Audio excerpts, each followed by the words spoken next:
right. Oh, that's quiet. Why is my mic so quiet? Oh, there it is.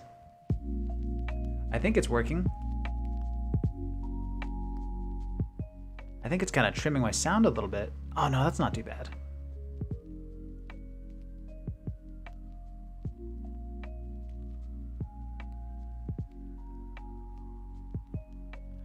One moment, I just gotta check my... No, my mic levels are great. It's my headphones that are quiet. Ah, well. Hello, Render House, I see you. Good to see that you made it. I'm gonna try and do this as fast as I can. One moment.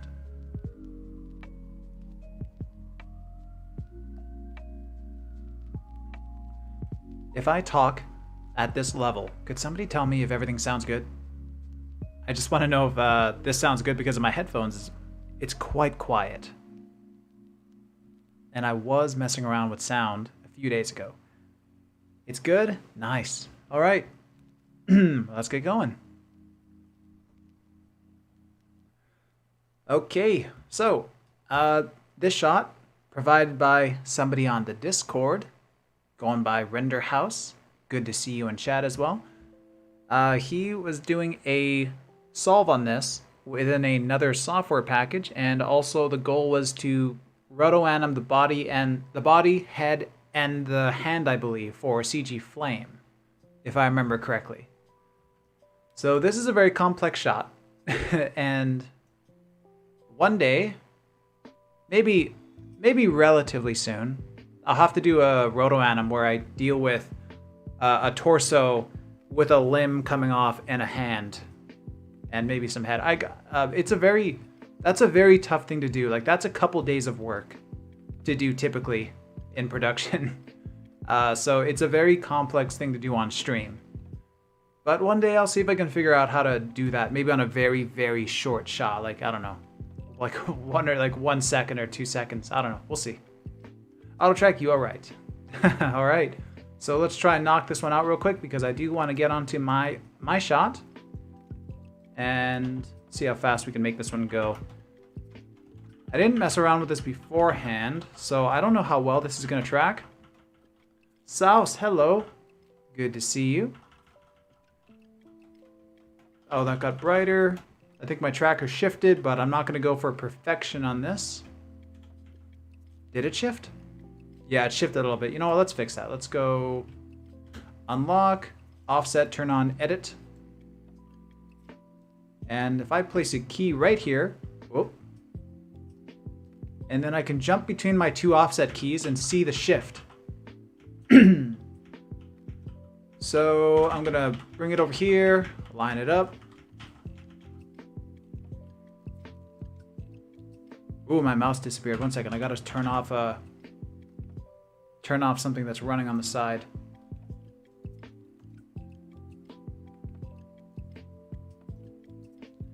There we go, South. This looks challenging.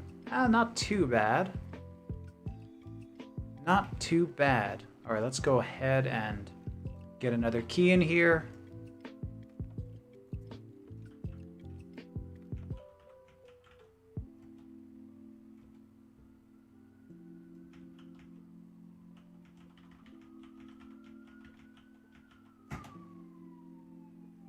I think that's it. Not the best tracker, but it's not the most drifty tracker. So I'm going to cheat, and I'm going to offset this point. I'm going to clone it, offset it, bring it down here, and use it for one of these corners. So a little bit, that's a little shaky. Kind of don't like that now. Nah, you know what? We're not doing that. We're putting a tracker here. Render House. It's happening because of shallow depth of field. Yep. Well, it's actually happening more because of the lighting. When you walk forward and when you walk out of the light, you can see that right here specifically, the lighting starts to change. You could see that the light is reflecting off of your back, or if this is you, I don't know if that's you. But the light is reflecting off of your actor's back, and it's actually illuminating this wall. And it's the illumination that Synthesize has more of a problem with. Depth of field, you can kind of track steadier a little bit better. But lighting changes. That's annoying.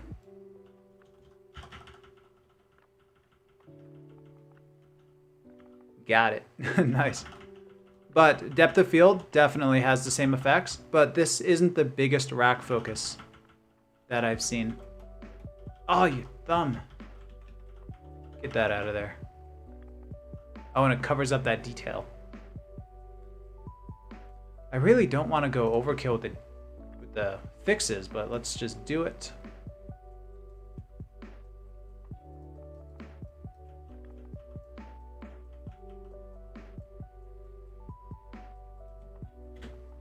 Very slight.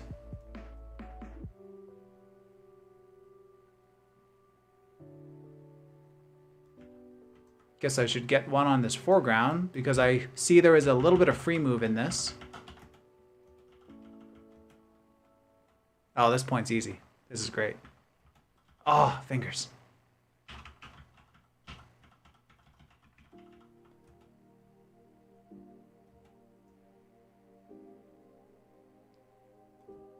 I'm going to track this one because I see it last a little bit longer in the end. That was kind of a big shift. I better monitor this a little bit better.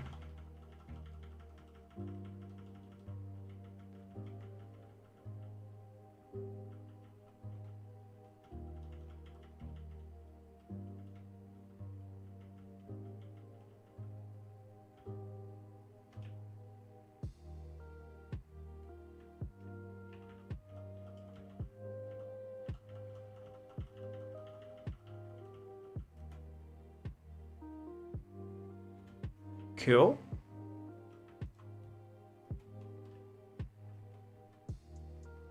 At least solving this one will be pretty quick because the tracking's a little bit more annoying than I thought it'd be. I didn't have a good look at this shot yet.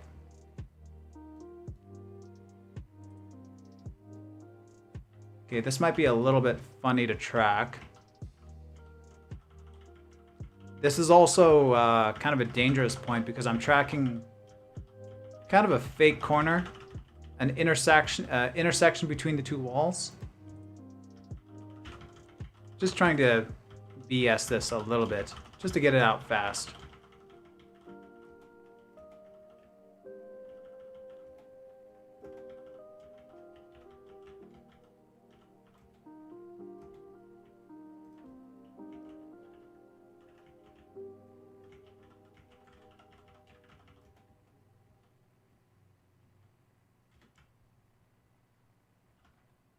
Cool. What can I get if I expose this up a ways?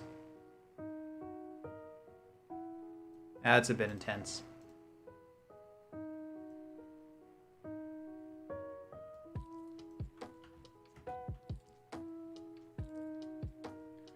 I should hit this with a slight blur. I'm gonna go 3 pixels. No. 2.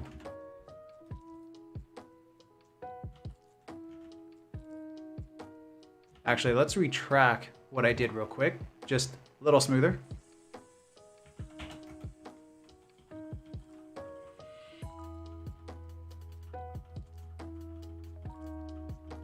And I'm nudging this very fast.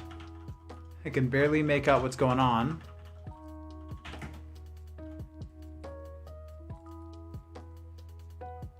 Okay, let's see if I can get a point in the back.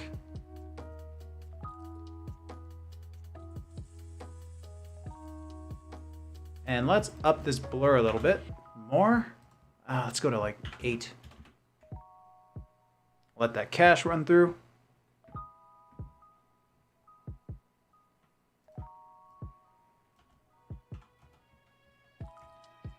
Ooh, that is a lot of drift.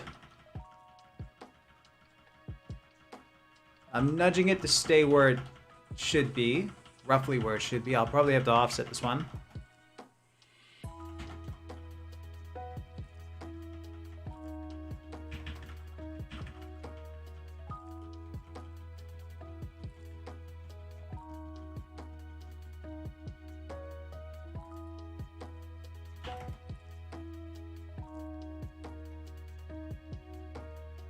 So that is very rough and noisy. I'm going to track another point back here because this point, I don't want it to be the only point in the distance. because if there's only one point in that background and it jitters, that's a pretty big fulcrum between the midground and the background. With that little tilt is going to cause the whole shot to teeter-totter. And that is not fun. So putting 2 points means that when they jitter, their noise kind of blends into one another. Always make sure that your trackers have a buddy.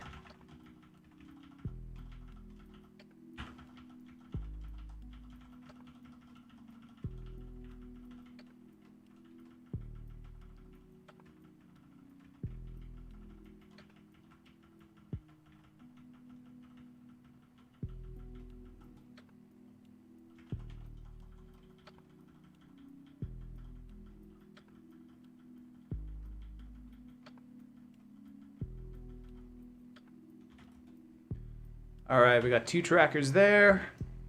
How many do I have? I could solve this right now. I might. Hold on.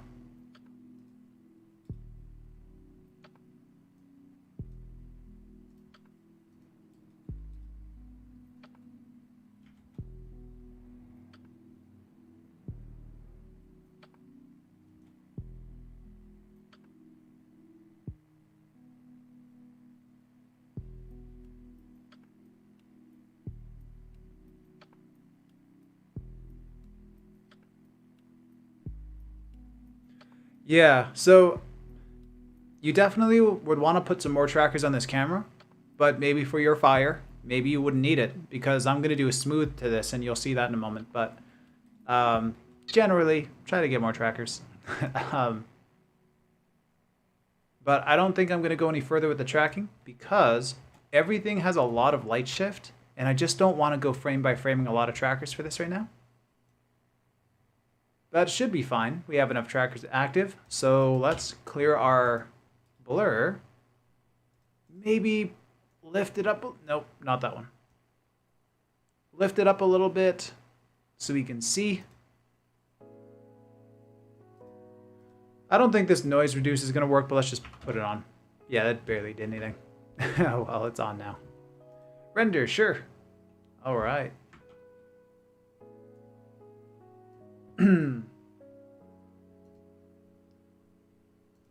Give that a quick save. All right, so okay, so solving. I'm gonna go ahead and put in some rough geo that I'm gonna use to help me kind of figure out what my camera might want to be. A shot like this does not have enough data to give you an accurate focal length, and I don't know what the focal length is, so I'm going to give it a really good guess. At least I hope it's a good guess. So earthling, and I'm going to make this guy 160 centimeters, sure. That's okay. So I'm going to go whole on the first frame, bring this back. 50 mil, APS-C.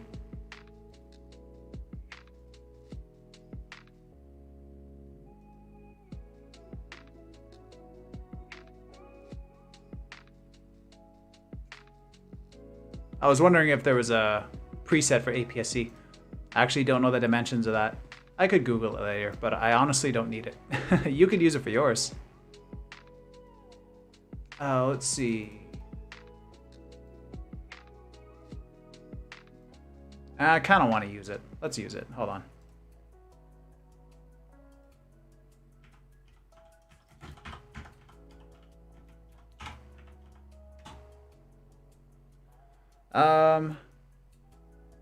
Okay, 25 millimeters?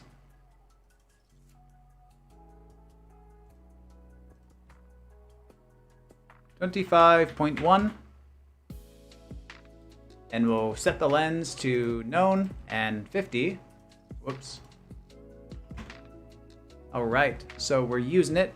Do I need to convert it to full frame? In full frame, it's 80 mil. Are you using full frame?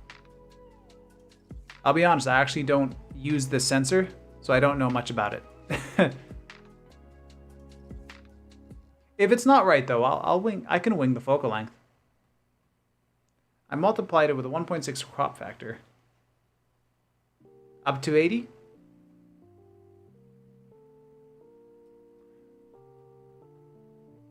Let's try 80. Well, we'll try 50 and 80. Does synthesize work on full frame? Synthesize should be able to work on anything. Yeah, we can put any value. Ecom, hello, what's going on here? Just quickly knocking out a camera for one of the users on Discord who was asking about this. So just really quickly doing a camera solve. But the shot would need a roto anim for a flame, hand, head track, torso track, but I'm not going to do that. That's a lot of work. Even for a stream, that is a lot of work. That's like 2 days work. So I don't know, one day if I do a stream on somebody's body, I'm going to make sure it's a very, very short shot. But we need it, bro. Yeah, that one's a tough one. It's got to be a short shot.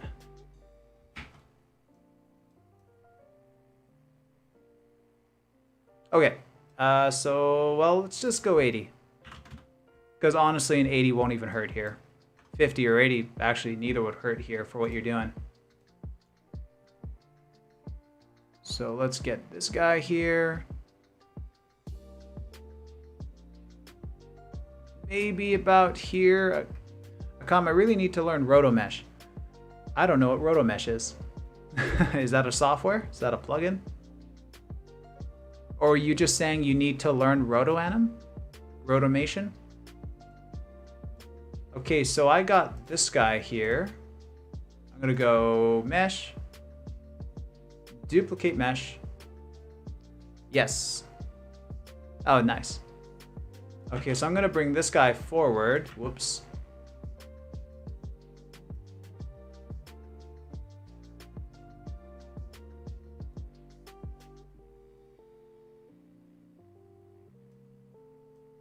So how many steps?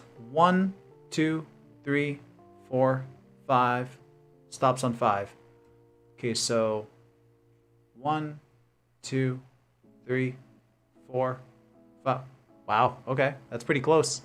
I'm actually really happy with where I landed him.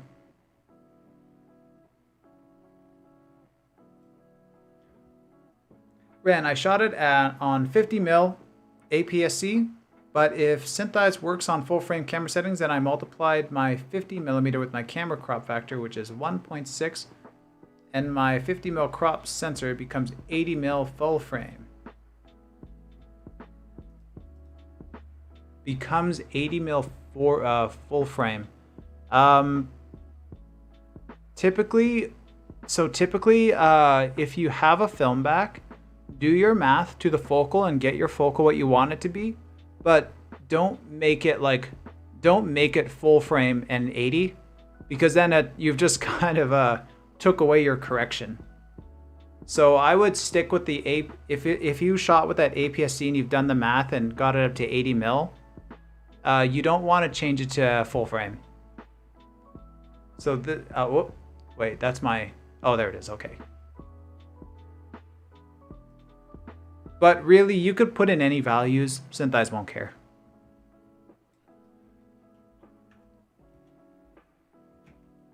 Okay, so I'm going to quickly come over here, toss in some lines.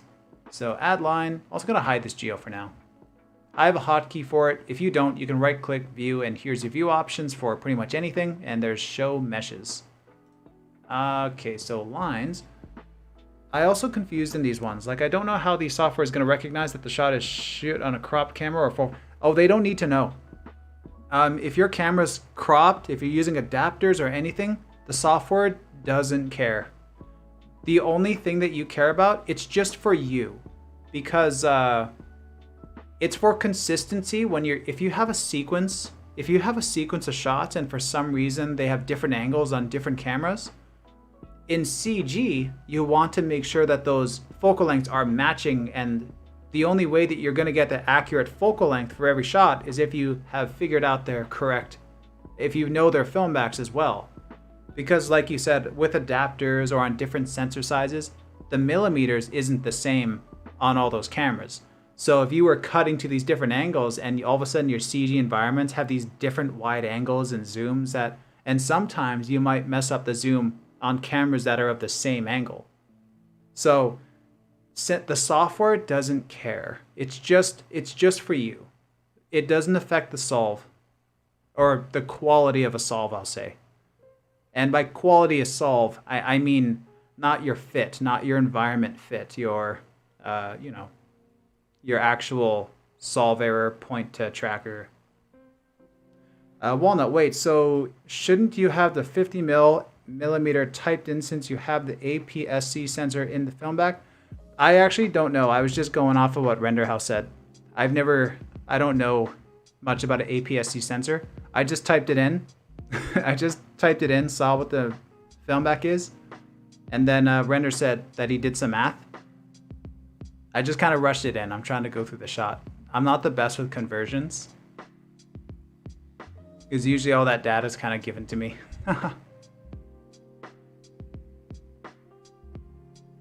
What was he doing? Oh yeah, lines. Let me do this. Let me get this real quick. The bricks, they're not consistent. I would like to know what the correct information is. We don't really need it, but it'd be nice to know. So I'm gonna go on Z.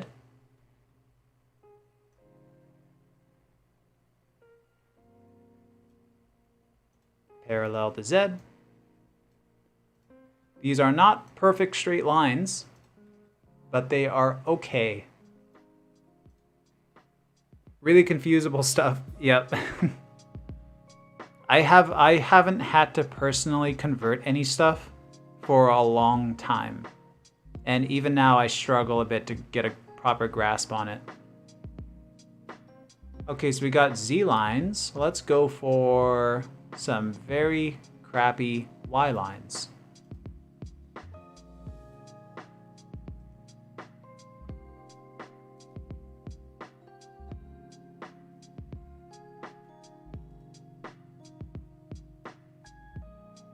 Walnut, but like you said, not too important. Yeah.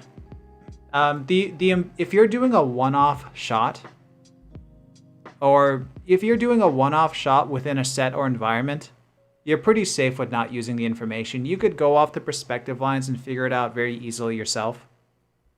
But if you're doing a sequence of shots, you need to do the math. You need to calculate the crop factors, make sure you know the film backs. Also the resolution. Different cameras, they use different size. They use different portions of a sensor depending on the resolution that you're using. So you gotta make sure that you see that. Like if you haven't seen it, check out VFX CamDB. This is a website a friend of my boss made, and a lot of people use. So you can find all this stuff, like if I jump into a red, you can see all the different resolutions that these cameras can see. This camera crops sensor to change formats. So you can find all the different resolutions and find their different sizes that it is utilizing. Render, if this software works on full frame settings or we can put any value, as you said, not yet. And sure, nice. But yeah, no, it's yeah, no, Synthize and any software, 3DE, Blender, PF Track, Equalizer, none of them care. Those solve won't be affected. There's no X lines. I don't think we need X lines, so let's stick with that. Let's just stick with the 80 for now. It might change. Yeah, it changed.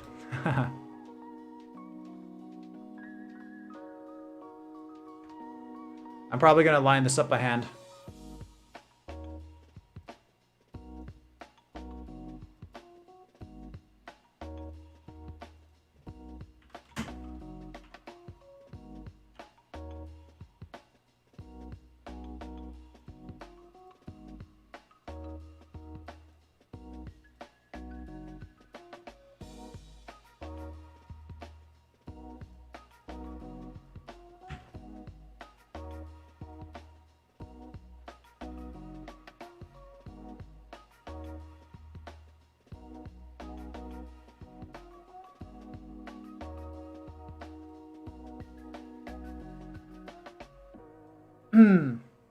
So what needs to be changed? Oh wait, well yeah, but I think he has the full frame equivalent typed in while he has the camera set to APS-C. That depends. Was his lens set to 50 mil? Like, render, was your lens, because the lens was actually 50, right? Render, yes. Does Calvin's voice sound like 2 octaves too high, or is that a problem with my computer? I think it's too loud. Yeah, I think it's too loud. Sorry, I tried to fix something earlier. Let me know if this is better. This is my voice peaking the normal levels. Because I've been messing around with sound over the past week, and I had it turned up a bit too high, so this should be normal voice. It's low.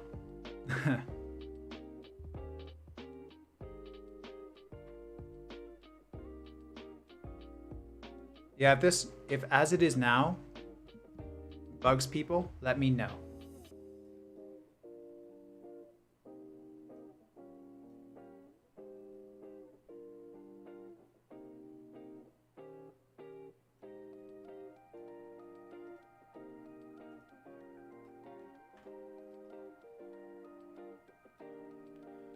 Huh, okay. I might need to reload the page. Akam, and you have some noise. Yeah, I gotta figure this stuff out.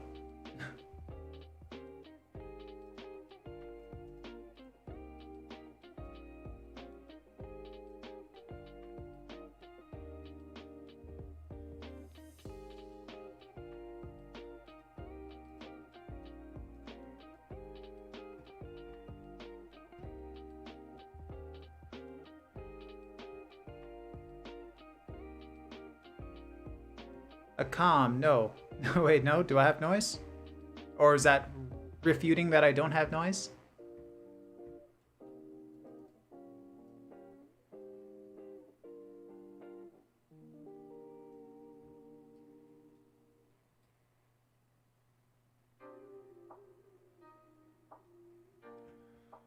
Okay, so I did some geo.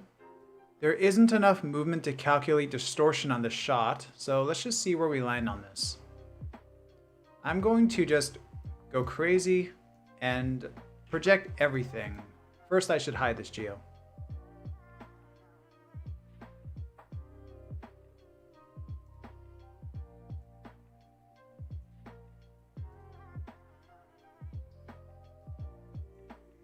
Walnut, even though you're just doing this as a one-off shot, you should still put in 50 because right now the FOV is too low. Is it too low?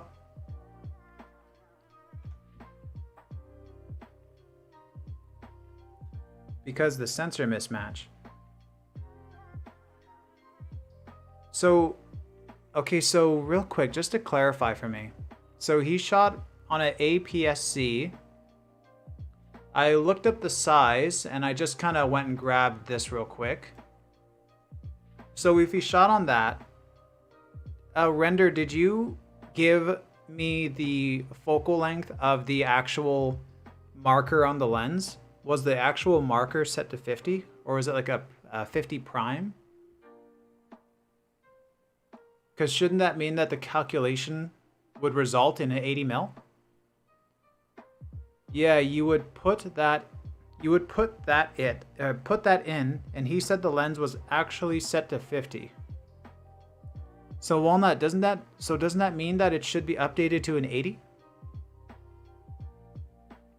So it was a 50 prime on an APS-C sensor. Yeah, I'm kind of confused on this now. But let's swap to 50. Because yeah, if that was the information at the start, then we should have kept it at that. Because there was a point where we had it at 50. Yes, it was 50 prime lens. It'd only be 80 if you put it full frame as the sensor. If you put it full frame as the sensor.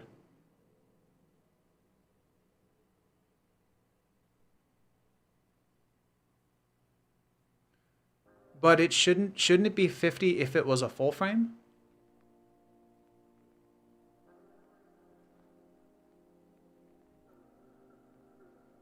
Didn't get Render, didn't get it, bro. Yeah, shouldn't it be 50 if it was a full frame?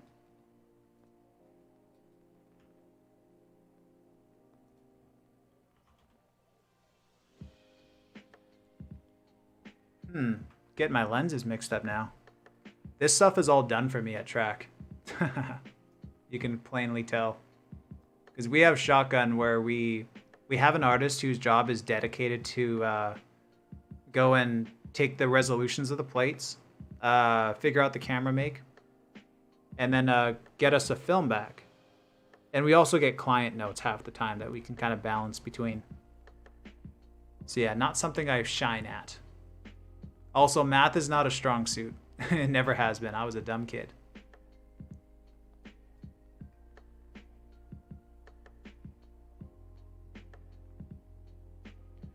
APS-C 50 equals full frame 80.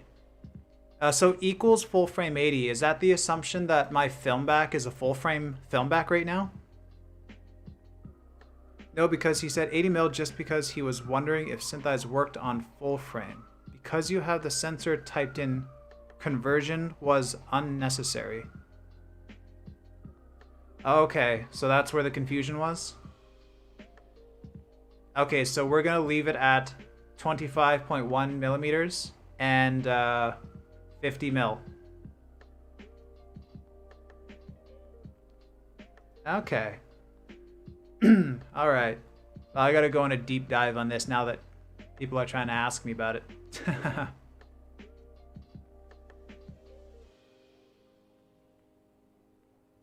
All right.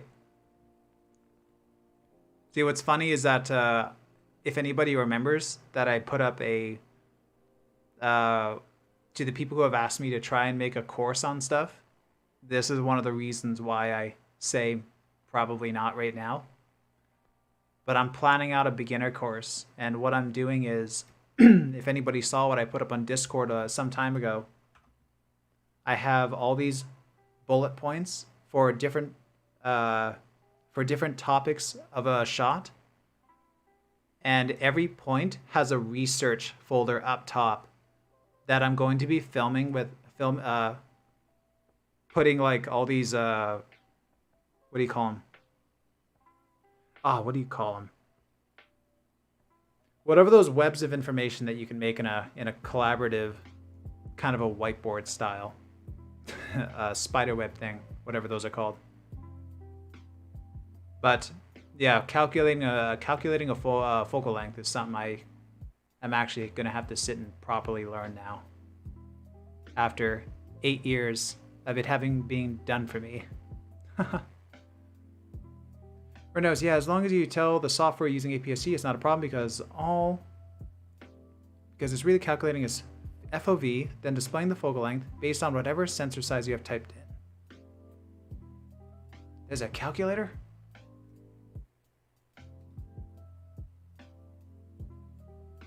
So now that this is 50, and that is hopefully correct, let's bring the horizon up. I'm going to level it out to the Z lines. And I'm going to have to adjust this afterwards because I'm basing this off of him standing there and then a version of him that I'm going to duplicate and bring forward like I already have. But these lines are kind of crooked, so I don't really trust the alignment that I'm going to be getting from this.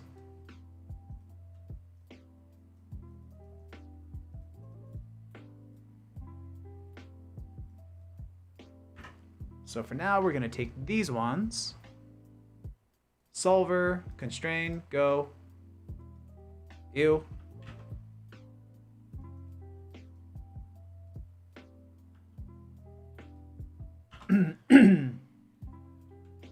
I want to brute force this.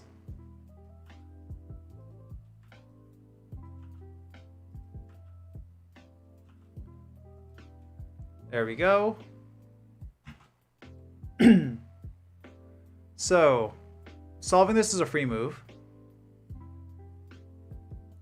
When I mentioned that you should track more points, you can see that there is shifting on the wall here.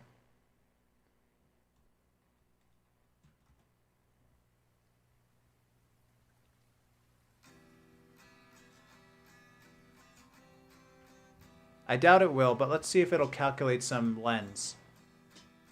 So it did. It's very minor, but I don't really know if I trust it because this is not enough data.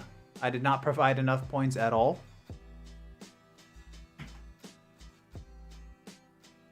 I'm going to leave it off for now. I just don't want to deal with it.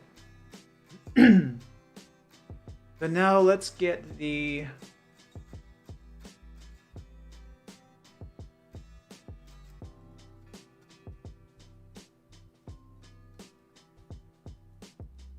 get the reference people back.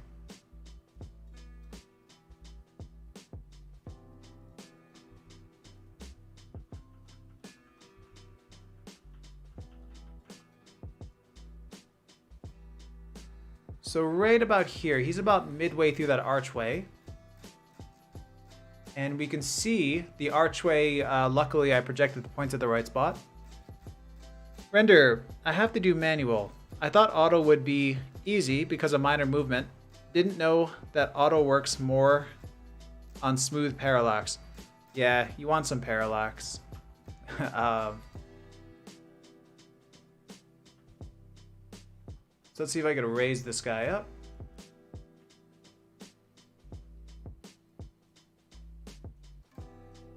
Actually, what I'm gonna do is move one out of here. Bring this one forward.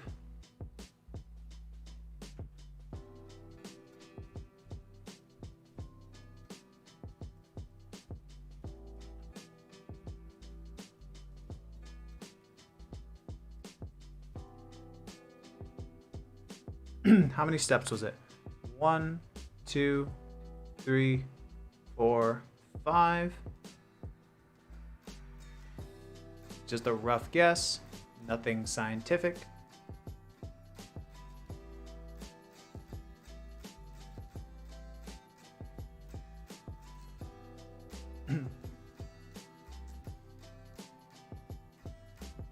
So either the walls are exactly that crooked or the focal length is funny. Did I mess something up?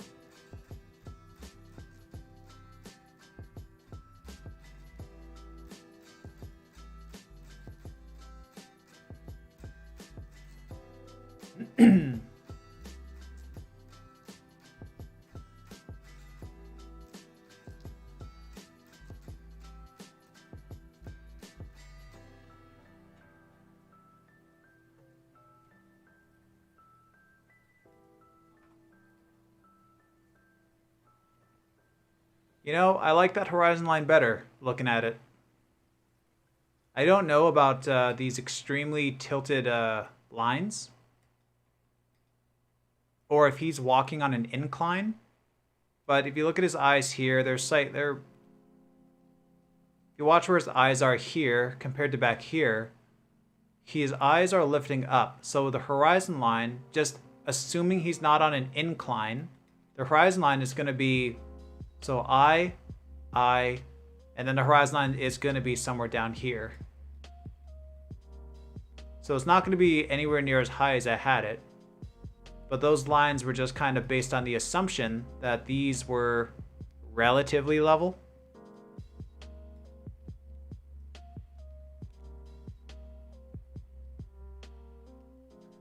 So I'm going to leave it at this. I'm going to assume that he's walking on a flat path. No, he is not on an incline, but it was not leveled much. All right, so not on an incline. So that's what we are going with.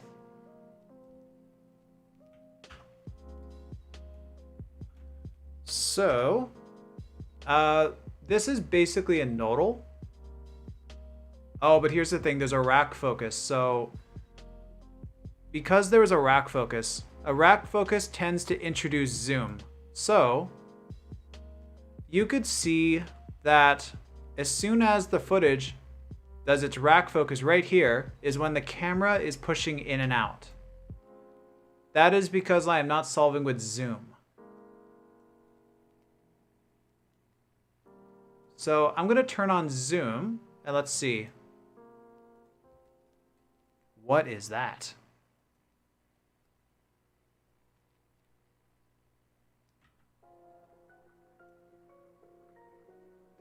It doesn't have enough points for a proper zoom. So I'm going to cheat this. F7.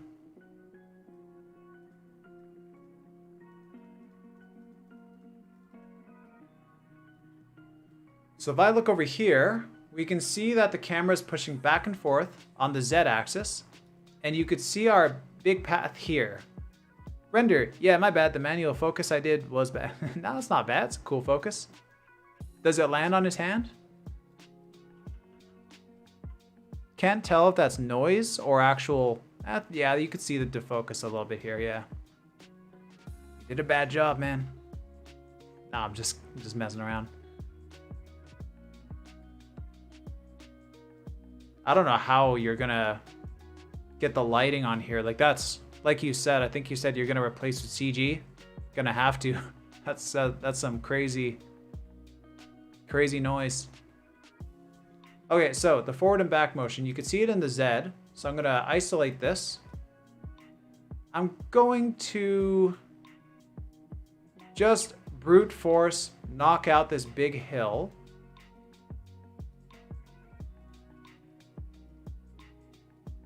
Oh wait, do I want the beginning or the end? Let's bring the end up.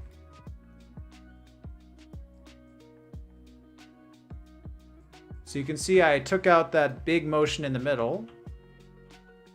So hopefully now we're pretending the camera person is sitting still doing the work.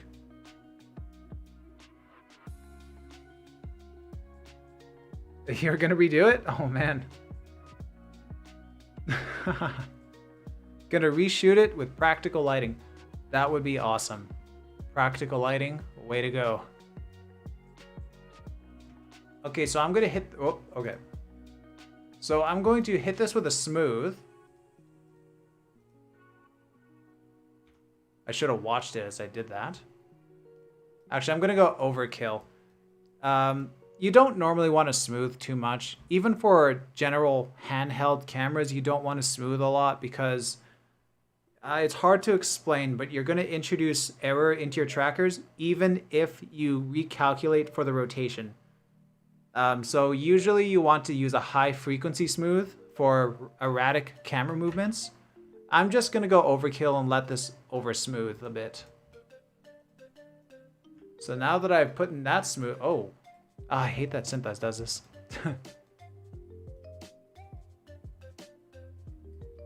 Good enough. It's at the beginning too.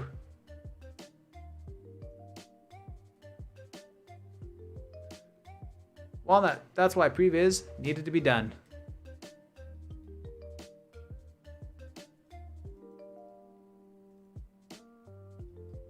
There's that other spike. And other software has this figured out. I wish this was fixed in Synthesize.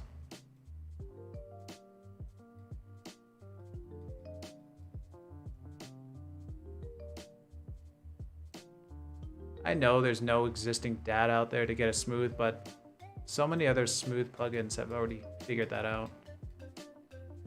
All right. And now I'm going to go to position. Get all that smooth data loaded in here to the seed path values. And I'm not going to solve it with all the locks on. I just want the forward and back locked for now, because I want the camera to have a smooth push motion. But if it needs any room to move side to side, we're going to give it that freedom first. So now let's hit solve. So now you can see it's not bumping so much forward and back. It's just going side to side. And now I am going to go X and Z. Wait.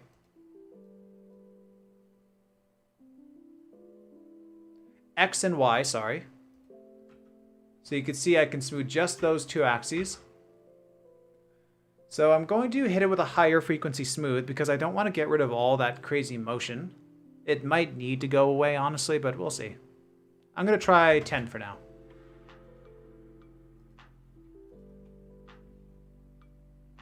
So it generally looks like a hand holding up a camera or something. So let's turn on the other locks now, and we'll hit get again because we now have new paths that we have adjusted. And I'll hit it with another solve.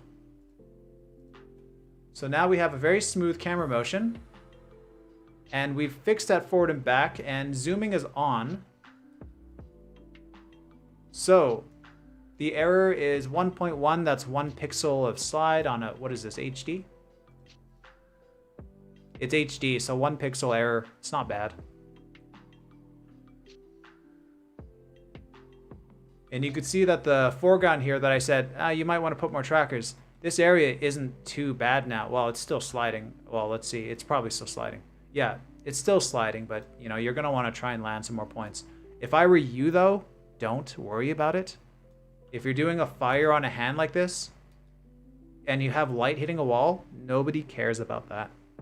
Unless you plan on putting a texture on there, but if it's just some diffuse lighting pass that you're going to comp over here, don't track that. Don't worry about that. Oh, I missed a message. Walnut, can't they interpolate it or something? Can't they interpolate it? Are you talking about the graph curve? The graph thing? Oh, render. Yeah, sure. Okay, so... Walnut. Yeah, that. Yeah, I don't know how that works. All I know is I've messed with it in... I've messed with key smooth in Houdini. I've tried it in Nuke. We have a key smooth script for Maya. I've seen it. I'm pretty sure Blender does it correctly too. Like I've never seen a software not account for it. And here's the weird thing. Sometimes I actually know SynthEyes can smooth and not have those kinks. I've seen it. Sometimes it does it. Sometimes it does. Sometimes it does. Sometimes it doesn't. Akam, I think stock footage isn't the answer for this. Bro, for this type of shot, 2D track isn't better? Oh, no, I would say it's better. Especially, I don't think this isn't stock footage. But, yeah, especially for footage where the quality is kind of low. Auto tracks are going to catch those artifacts in the compression, and they're going to jump around. Okay, so real quick. Sorry, let's just look at this. I'm done this. So... we can take a look at the field of view now. So here's the zoom. So that same path that was in my Z movement, you can see it's now pushed into the field, into the FOV, where it should be. But now you can see it's still very noisy. So we're gonna go and clean this up a little bit. This looks like an extreme zoom. It's really not. So when I smooth it, I'm not gonna hit it with a whole lot of smooth. Like you still see these bumps here. I could do this and get a little bit overkill. It's not going to harm much.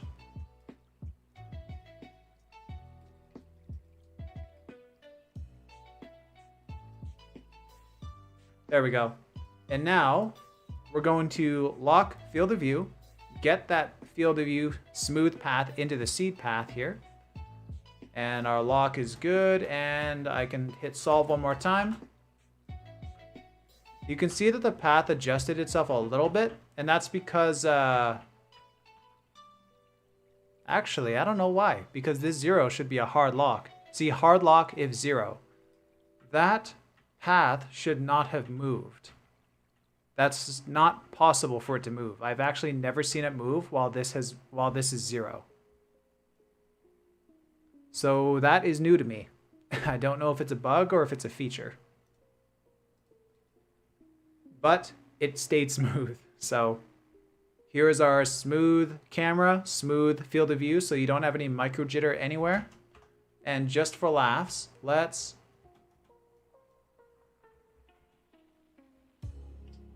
Okay, just for laughs, let's hide this guy. Let's get a matrix in, just to see if we can see this motion.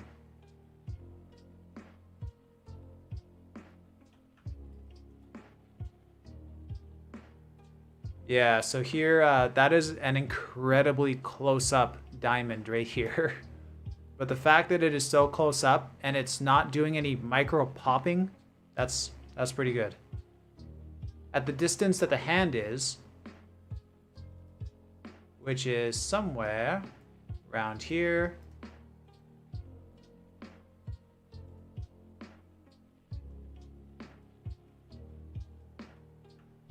Yeah, you can see this box is pretty stable.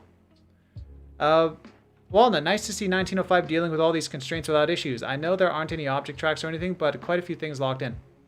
I've been messing around a lot more with New Era Synthesize and trying to figure out... I've been trying to understand this stuff more. I have the gist of the randomization, but now what I'm trying to get used to is the passes here. Because this stuff, like I can turn off, I think it was you, Walnut, who mentioned that you can turn off these values to 0 and you get rid of the fuzz. Except you get rid of the fuzz and that doesn't change the underlying problem. I believe it's these values that I don't like, but I think these values are also existing within 1709.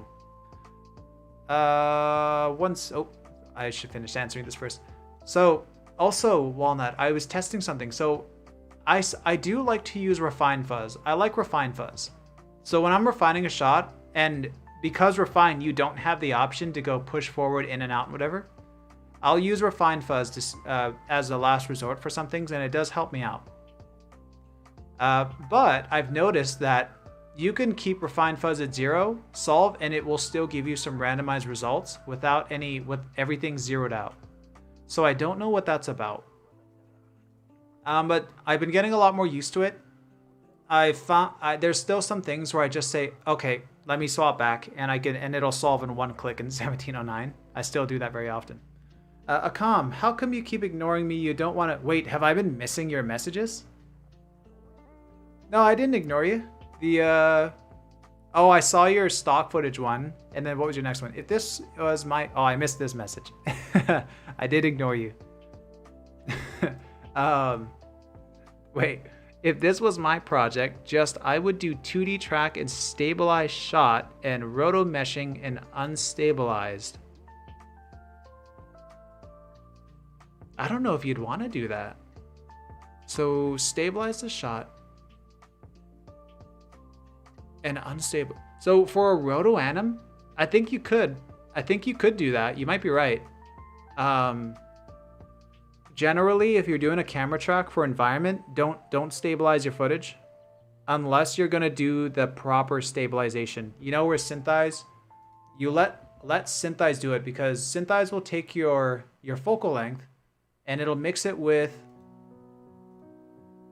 adjust. So the delta options here, delta U, delta V. If when I move this, you'll notice that it's not a left and right pan. It actually is basically putting this footage into an actual environment. So you can actually take this footage, zoom it out, rotate it, and this will still solve with an optical center at the center of your footage. If you stabilize using Synthesize with this stuff, this will actually use the delta options to do the stabilize. So you have a properly accurate way to stabilize your footage, and you can still apply CG on it that won't slide. So if you do it like that, Akam, I actually think that's a pretty good idea. Well, that being said too, if you're doing roto anim on a mesh, you're going to be stabilizing using some scripts anyway. Which I would say HK tools. Okay, let's see. Akam, how can you keep ignoring? There you go. But yeah, sorry about that. I missed that one. Walnut. Yeah, that was me. I figured there was more to it. Walnut. Akam, I keep writing messages right after you. It's probably my bad. It's totally Walnut's fault. Akam, interesting. All right, so yeah, if you're gonna stabilize a shot, don't do it in comp. Or don't do it in comp unless your software tells you that it's doing it in like a delta fashion. Because you need a focal length. Like you need a solve. And those plugins and the 2D stabilizer in Nuke or the stabilizers in Fusion, they don't solve a camera. They don't know the space. They don't know the lens. You need the lens. Again, that's what the stabilize does. Is that if I didn't have a solve, if I didn't have a solve, this wouldn't mean anything. It wouldn't give me anything accurate. All right, so Render, do you have any questions left about this? Because I am done this for now. Definitely makes me want to go and figure out crop factors better or understand crop factors. Because I have sailed, I have really coasted off of not having to personally calculate it for years. So I'm going to have to sit and actually just do it. Yeah, let's look at that calculator link now that you're sending it again. Sensor size.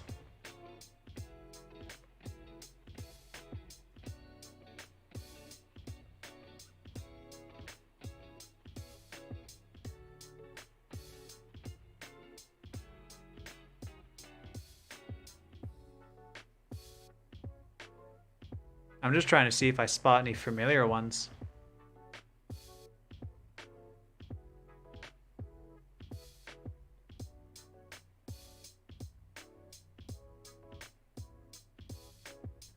So these are just common.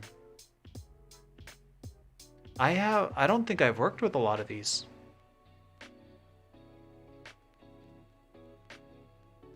Yeah, I don't think I've worked with a lot of these. Let's see, large, medium format. That's crazy.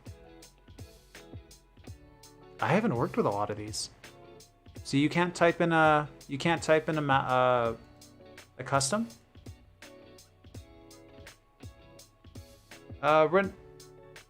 Did you check this link?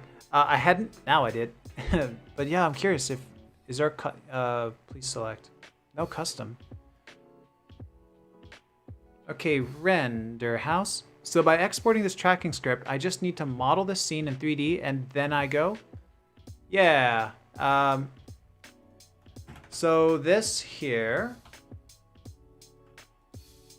Let's turn off the lit wireframe, which I wish I have turned off by default in my Synthize, but for some reason I don't at home. So yeah, you definitely, just export it out.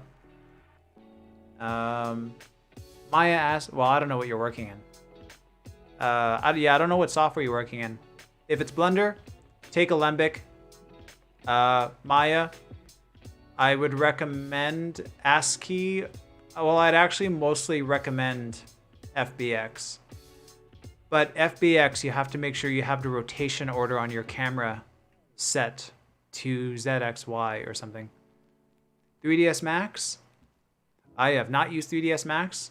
I don't know the proper settings that the camera would want. But 3ds Max is Z up, right? So I guess if you're using 3ds Max, go for... Where is it? Why am I missing? Oh, film box. One sec.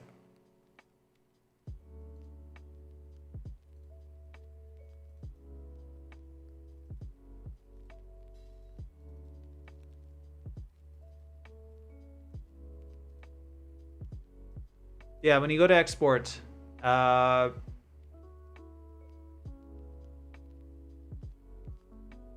could have sworn there was an orientation thing here. But I guess you can make sure and go to... Nope. Go Z up here. And then get your axis up correctly. But I will stick to Maya. Walnut, everybody else uses Y up. Yeah. Yeah, yeah, I don't like Z up.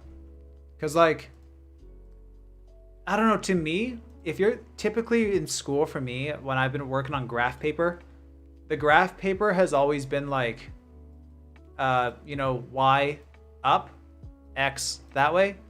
So if you were like designing, I don't know, let's say a character or a building, you're doing it upwards this way. So there's your building with Y up, like on a flat sheet of paper. But then, oh, you lift up your sheet of paper and you get Y up this way. Except in Blender, it's flat down. So it's, I don't know why, like why they would choose this. Pretty much all major software uses Z up. And also like Z depth. Z depth. So, I don't know. I don't have a big problem with it. It just makes in and out of Blender kind of confusing sometimes. Not too bad. Akam, well, I am student and learner, and I think for now, output need to be the same. Yeah. Why are Blender and 3ds Max Z up? It's so confusing. Oh, yeah. Oh, I guess I kind of just gave my 2 cents on that. I don't know why it's like that. It's so strange. I don't know. I'm very curious who would have set that standard, but yeah, that's my take. Is I'm just picturing it with a sheet of graph, how you're sketching out on paper on a surface that you might draw on, compared to when you lift up that paper. When you see a character stand upright and it's still with Y.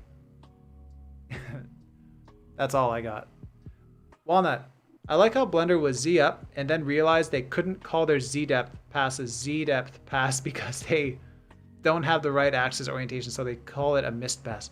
Oh, that's a good point. Never thought of that. So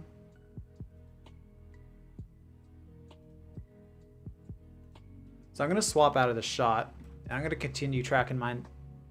Walnut, I don't know if you saw, but last stream, I got shutter working in Blender, and it matched up. It lined up with the shot. So that's awesome. So I'm going to be rendering proper shutter for the shot when I get around to it.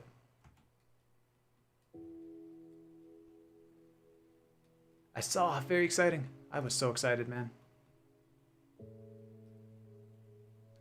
All right, here's the slow part again. The very boring, why is it playing?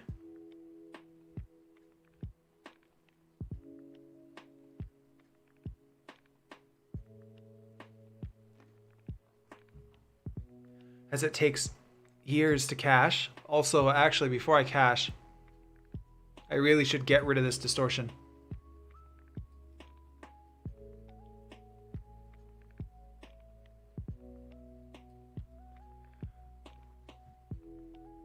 What time is it? 9:30. Okay, so we'll see what I can do in 30 minutes. And I kind of don't want to go past 10. I didn't think I was going to spend that long on that last shot. But if I can get minimum 2 points, just 2 points in this sky, I think I can finish this solve. When it caches.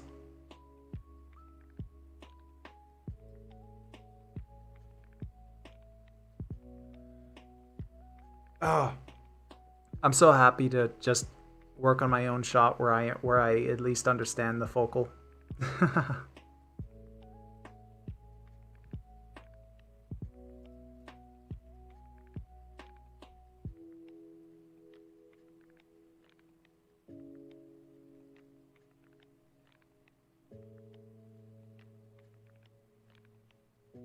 Oh my god. I just realized in my head why the lens on that APS-C sensor would have just turned out to be 50. I am a total idiot. It just clicked in my head just now. Anyway, I'm not gonna jump any more on that in case I look like more of a failure on the lens front than I already am. Render, thank you so much, man. It was really helpful. And if you give your time to that bad footage, I will reshoot it with proper lighting and stuff. Well, oh wait, I read that wrong, but I know what you said. I will reshoot it with proper lighting and stuff, and we'll let you know after track. And I will try to rotomate. Yeah, the rotomate, since it's dynamic lighting, it shouldn't have to be the most amazing, but that hand tutorial I did, I don't know if you're gonna go super in depth with it, but I would just do an object track of the torso. I've like put a couple trackers on the shoulder, some on the body. I have a tutorial where I tracked a guy's torso. It might be on the track main channel. It's kind of an old one. So it's probably not on this live channel. But Yeah, I would track the torso, and then if you could, try to track the forearm or the wrist, even if it's a point track. This is a lot of stuff I don't think I've shown. It's kind of hard for me to give this advice because I know it's not out there. I'm pretty sure nobody has taught this. You might have to just do it as a straight up classic roto anim where you go in and do it by hand. Walnut, yeah, I watched that. It's on the main channel. Akam, please make it. Yeah, Akam, you might be right. I think within the next week or two I'll try to do it. I'll try to do a shot like that.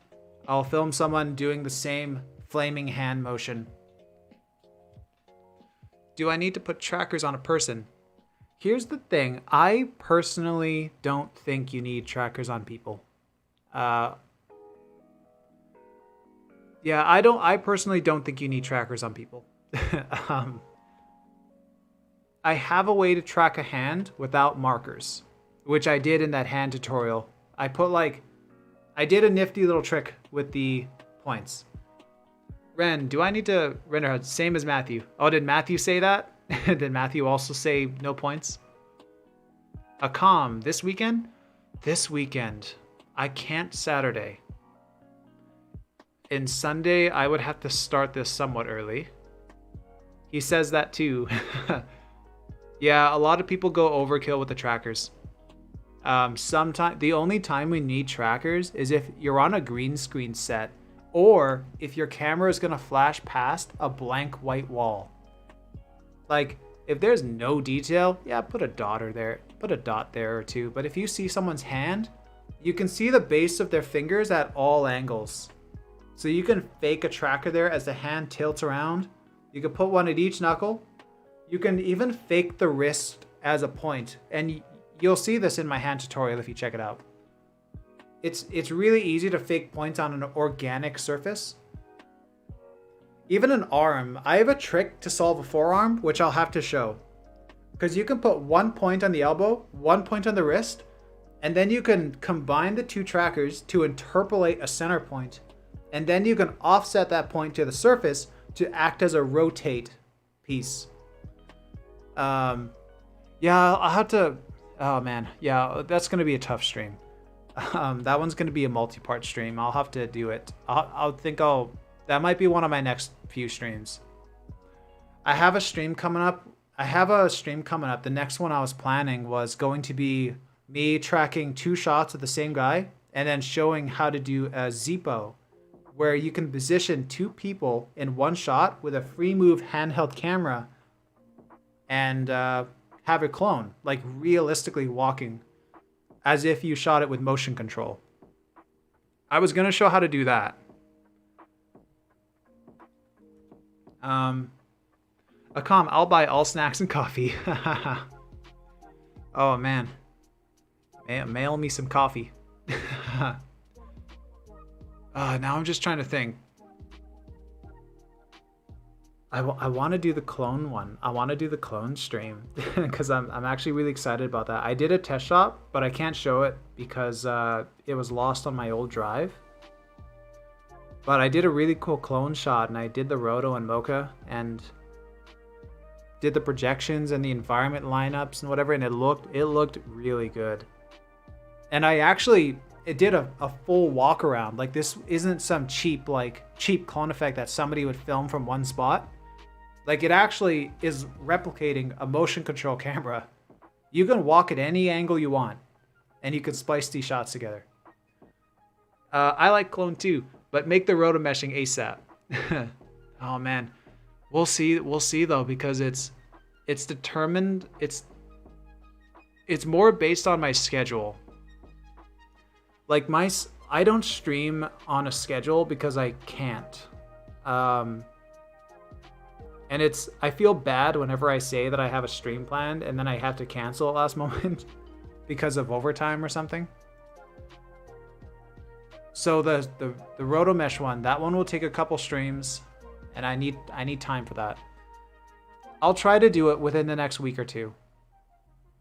Walnut, I want to see the clone stream. What you'll use for the software other than Synthesize.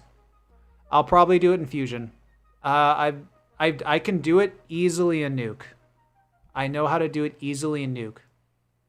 But I'll probably do it in Fusion. You got to take 2 camera tracks into Fusion, and those 2 camera tracks are of your 2 different shots of your person, which you'll track in one synthesize file. They'll both be constrained to one another, so it's the same environment. So your actor is going to walk on the same ground and everything, so you can actually keep their shadows if you can extract them. And then those 2 tracks, you need to animate a plane at their depth. So wherever their feet are, animate a plane at their depth and try to keep the tilt angle of their bodies. And then you would take your you would take those and make sure that they're timed correctly in your compositor of choice, and you would roto one. You would roto one and put them in there. It's really easy once you've done it and understand it. It's a lot of fun. Walnut, yeah, that's what I meant. Okay. Walnut, okay.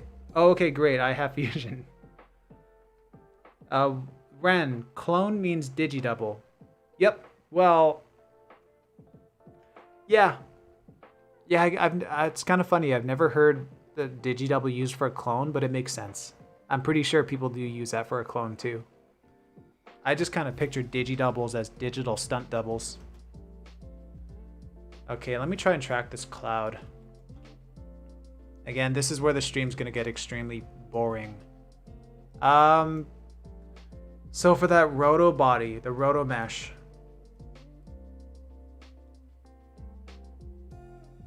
I think I might do it on 2 seconds worth of video, maybe 2 seconds. So 48 frames.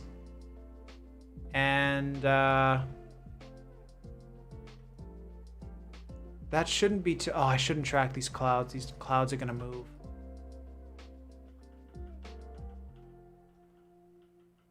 So 2 seconds of footage. If I do it on 48 frames, which is enough, that's actually the average length of like a lot of roto-anim shots. A lot of roto-anim shots are like 70 frames, 80 frames. So I think I can, you know what? I think I can do it. I'm running it through my head, like imagining a shot like render houses. I think I can do it in a reasonable amount of time. The more that I think about it.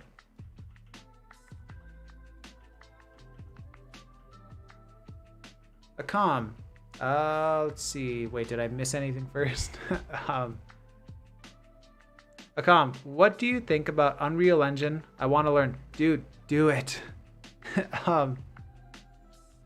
I want to learn Unreal Engine. I'm actually waiting for the proper release for the new engine. I was going to learn Unreal Engine 4, and I did a little bit. And I actually was able to make some environments and stuff in it decently.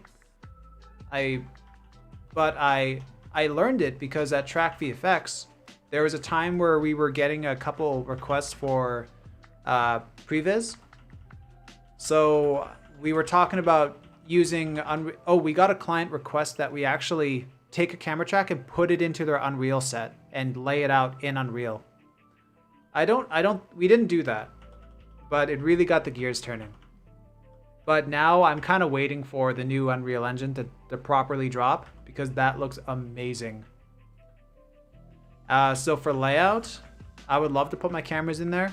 But if I'm doing any like big world scale kind of environments, I'm using Unreal, man.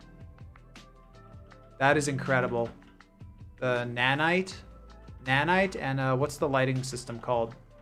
I can't remember what the lighting's called again.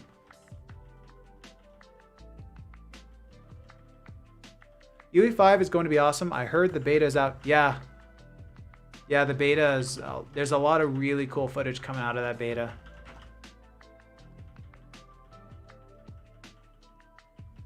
Oh, I chose a terrible part of the cloud to track.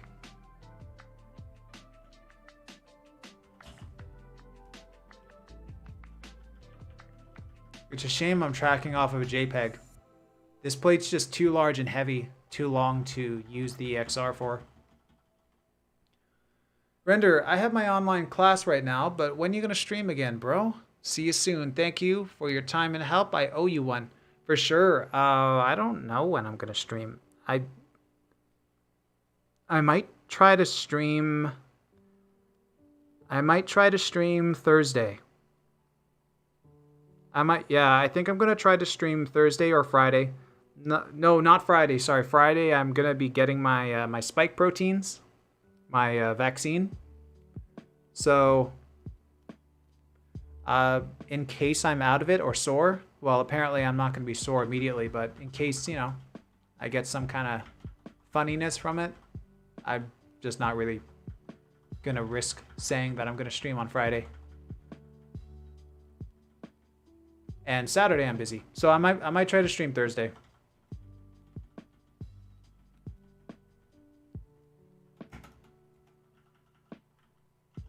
Oh my god, that is a big bug. But thank you for stopping by. And yeah, hopefully that shot was a help. I'm so tired, I can't speak right. I keep slurring everything. Ren, okay. I think you Discord gonna show up when you're gonna stream again. Yeah. Which vaccine will you will get?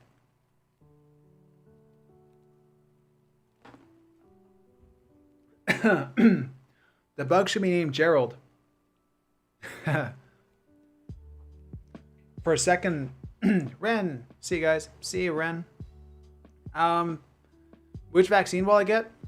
Thankfully, not AstraZeneca. AstraZeneca is banned here, I believe. Banned in a few provinces in Canada, and maybe all of Canada now. I'm not sure.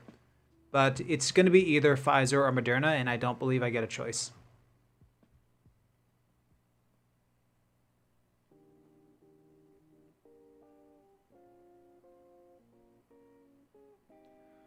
Oh, I'm really scared about these clouds now.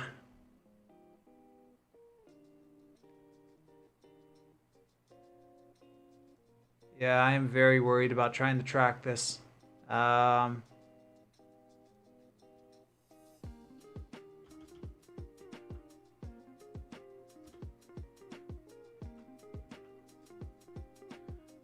much of this camera will be fully hand animated? Yeah, so this is once these logs why am I pointing at the screen with my finger? Once these logs right here disappear, then that's right here. This is going to be hand animated push through, which is actually going to be the easiest part of the solve. I didn't get vaccine. I'll be honest, for reasons I don't want the vaccine. But not because of safety and health, just for dumb reasons. That being said, I gotta get the vaccine. I know I need the vaccine. Gotta get that herd immunity up, and the effects of the vaccine are unknown, but so far people have been doing fine. So that's good, man. But spike proteins are supposed to bind to your cells and work there. I think, was it mRNA? And the other one is some other RNA thing, but they both work off spike proteins. The spike proteins bind to the cells or something, except we've been realizing that a lot of the spike proteins have not been binding to cells properly. And so there's like spiked proteins just floating around and shit in the ways that they shouldn't be. That being said, it's more helpful than it is hurtful. So I'm like, okay, I want the vaccine. Hope you get Pfizer. It is very cool. It is very cool. Akam, me too. I want to speed up my death. Yeah, the vaccines, they have... So just from a scientific standpoint, it is not a correct thing to call them safe. Calling them safe is a very dangerous thing to do, except if you don't call them safe, you're going to scare away a lot of people from using them. But this style of vaccine, it's not like it was just in development as soon as COVID hit. It's been in research for years before. It's not like this completely foreign thing, but it has never been deployed on a scale like this, and it has been rushed into development, and we don't have any data on long-term effects. And we know that the spike proteins are causing some problems. But, there's a risk-reward scenario going on there, and so far, a lot of people have been having some effects, hitting them to varying degrees. But for the most part, people seem to be doing all right. And whether or not that means something for the future, you know, we'll all have to find out. But I kind of doubt it's going to mean anything bad. But I don't know. You know, I don't know anything. I do not study this stuff. I am not a person to be giving this advice. Or not advice, because I'm not offering this advice. Oh, my entire family's vaccinated. I can't wait to go and see them. Salas, it's super important to get it though, because so many people have died from COVID. Yeah, isn't it like a million worldwide dead? I think it was or was it 700,000? I thought we topped 1 million worldwide. That is a absurd number, and that's part of the reason why, to me, there's a risk-reward balance where I want the vaccine. I want to be a part of that herd immunity community. But there's a lot of groups of people that I think should have gotten the vaccine a lot sooner than others, and some people who should have been last to get it, but they have not been. I do not like how things have been managed. Salas, there's 600,000 deaths in the U.S. U.S. alone has 600,000? Man, that's insane. Curious what Canada's is, but we don't have the population that the US does, I believe. But I am curious what Canada's is. So, yeah, our previous administration was done with COVID. Previous administration? Salsa, I don't remember where you are to know which administration that is. Oh, well, I assume you're from the US.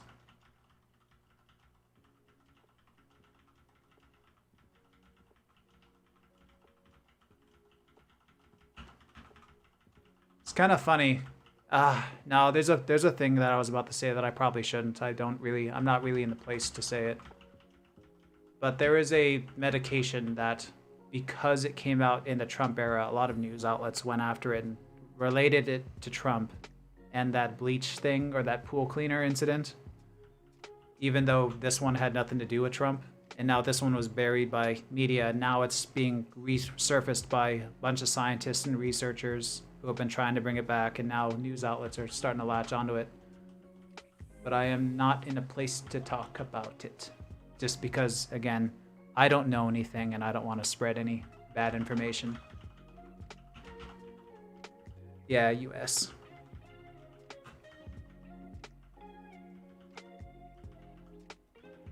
Yeah, Canada did a pretty bad job at it. Canada did a really bad job at it. Most people in the US, I believe, are vaccinated like way more. Canada, we're quite behind compared to a lot of countries, I believe.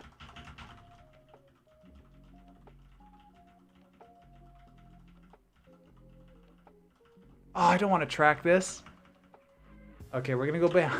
And why did I have to track this? I have made a terrible decision for myself. Oh, this is bad.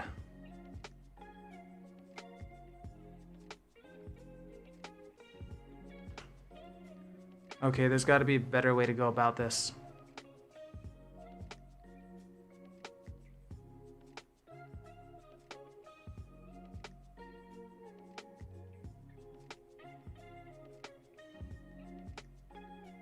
Okay, I can track this one point.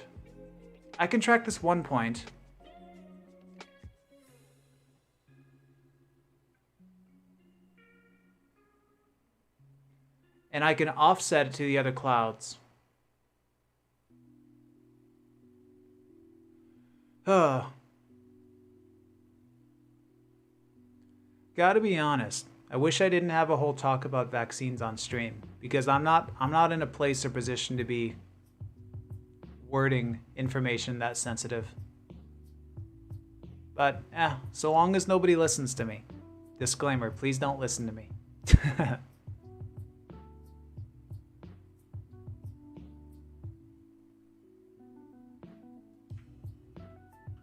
Yeah, I'm gonna keep tracking this point and then I'm gonna offset it to the other side.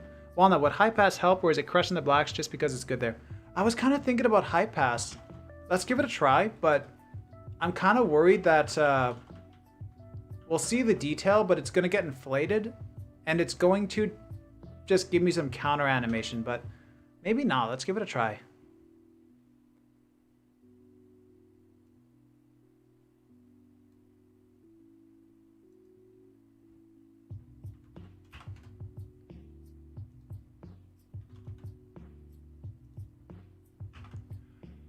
Oh, I can't wait to do a stream that's faster paced. I need to do a shot that isn't so boring. Okay,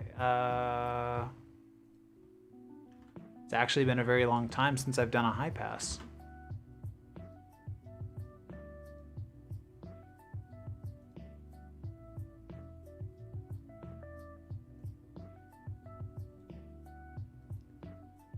Actually, I don't think I need to half res because I think I already down res this footage before bringing it in. I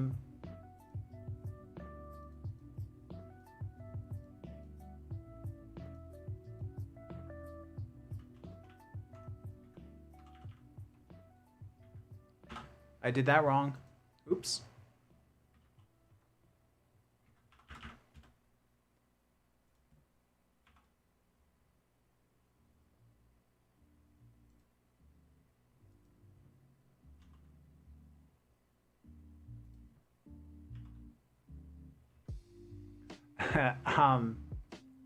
I don't know about this, Walnut.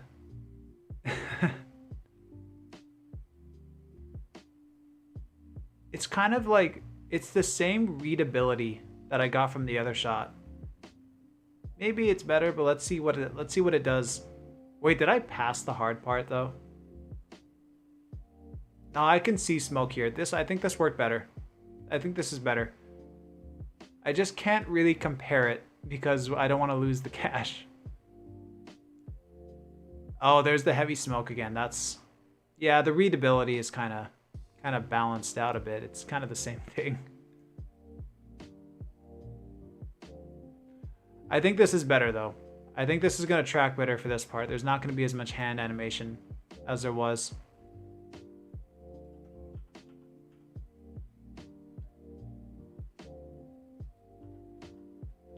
Okay, so this, I'm gonna let it cache through.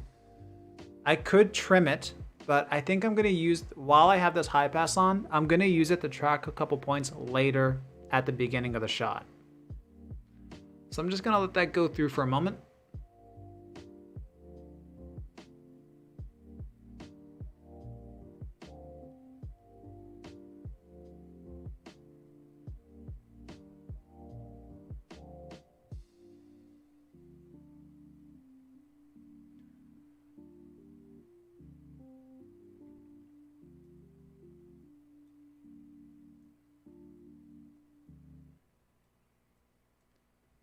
Oh man.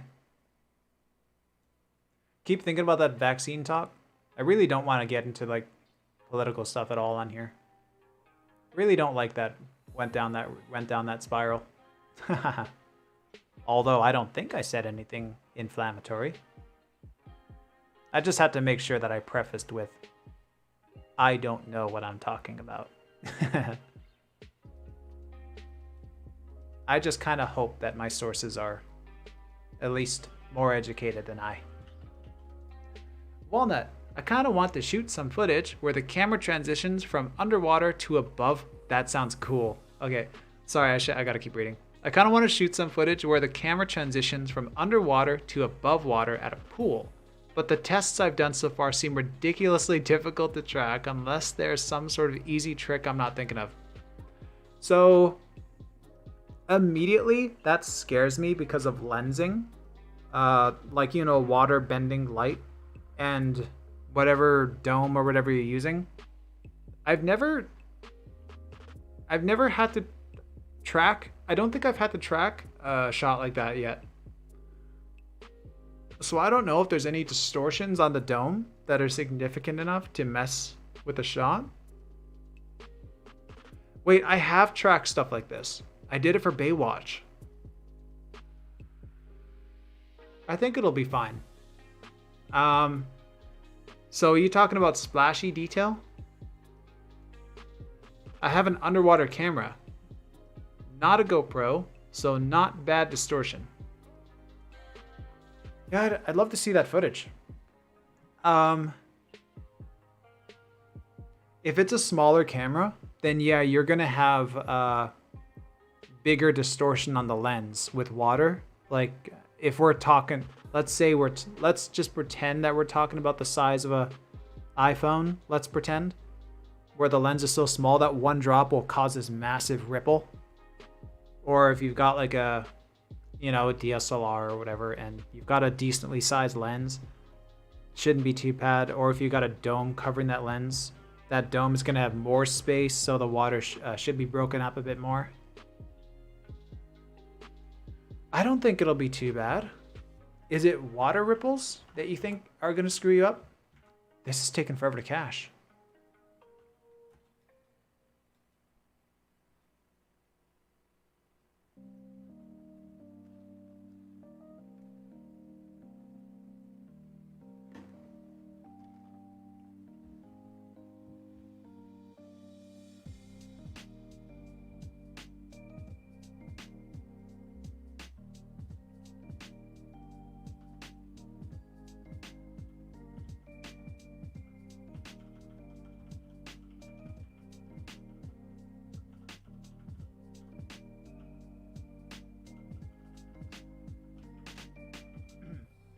This tracker has a little bit of noise, but I don't mind too much. I'm gonna have to do some smoothing to this afterwards. Oh man, how far will it go? I might have to offset this to another cloud. Yeah, let's offset this.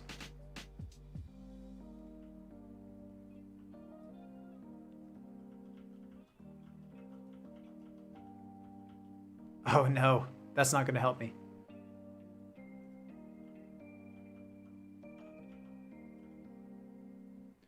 There's no dome, so all detail disappears and is replaced by above water detail in like 2 frames. Okay, so... Okay, I think I see where the difficulty might be. When that camera breaks water, you're not gonna have any foreground. And also, when your camera is below the water, you're not gonna have any foreground on that transition. Yeah. Maybe that's what you were talking about for difficulty. That's gonna be a bit annoying. I'm trying to remember now if I... Trying to remember... Whoa. I think I just killed my synthesize.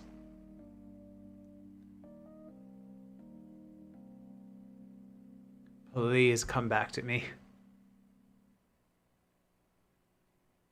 Whoa.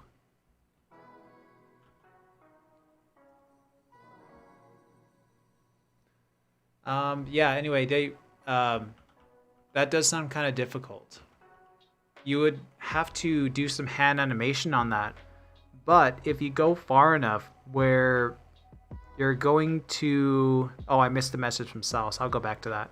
But if your camera breaks water and then has to go far enough to realign with some other environment where you have perspective, if there is any, that might take some tricky stitching and some tricky constraints for you to guess where some locations are.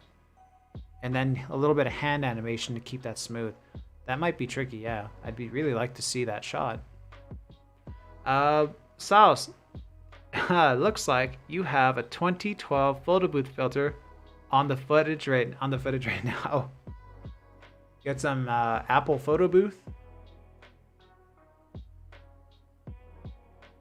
Kind of looks like those old emboss when they started using the compositor's emboss filter for all that stuff.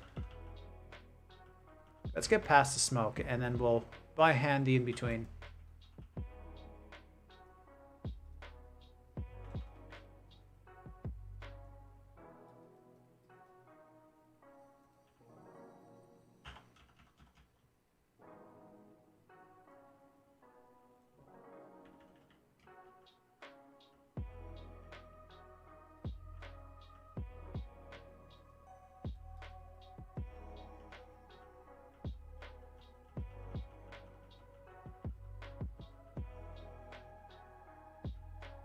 I don't know why the cache isn't going.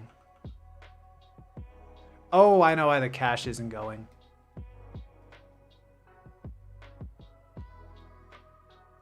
The cache is not going. This is a JPEG. I don't need to be in float. Oh, yes, I do.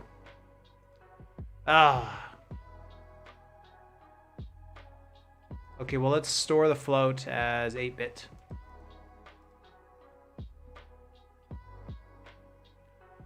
Walnut, I think I'm going to the pool again soon. I'll send my results when I have them. I'd like to see that.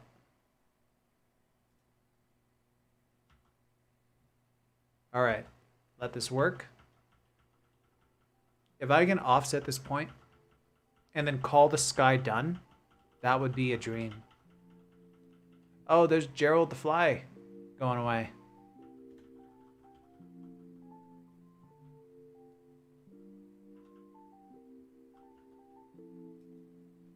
I might have some old footage of above water to below water stuff. Nice.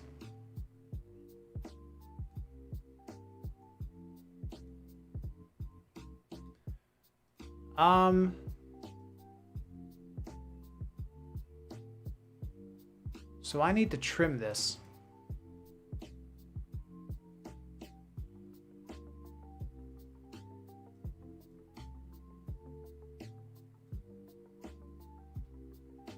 Gerald. For a second, Sauce, I thought you were secretly somebody who knew me in person.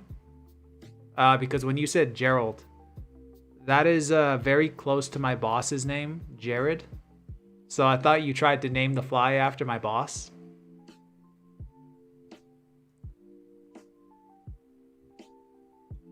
Come on, Cash. Get out of here.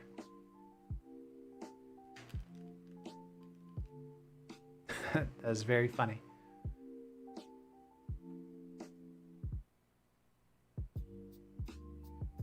Oh, look at the smoke ring up here. Cool. Cash almost gone. I do not think I secretly know you in person. Do not think. I think I would know if I was friends with a plate of spaghetti.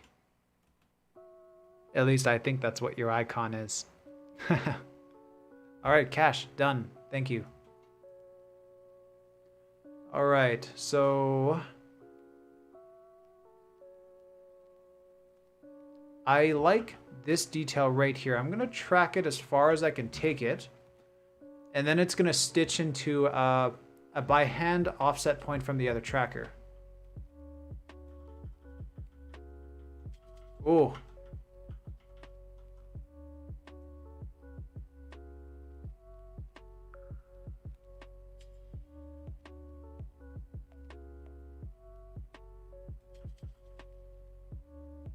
Man, I can make it out there, but that's hard to track.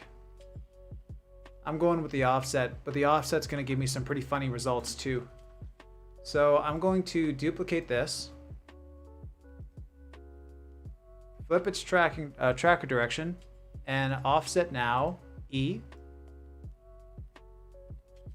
and start this offset lined up on the frame of this tracker, and we're going to oops.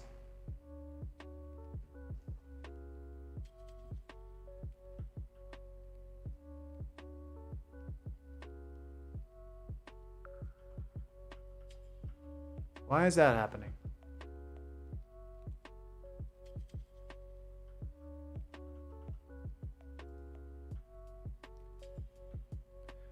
So this tracker wants to jump around, so I have to key all the frames. So I'm going to go new, F7.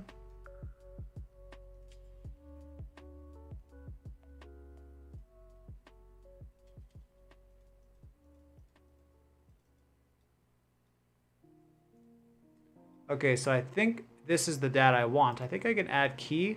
Yes. I can highlight all the trackers and put a key on all these frames. And hopefully that should mean that my offset doesn't pop. Huh? Wait. That was a wrong tracker, I think.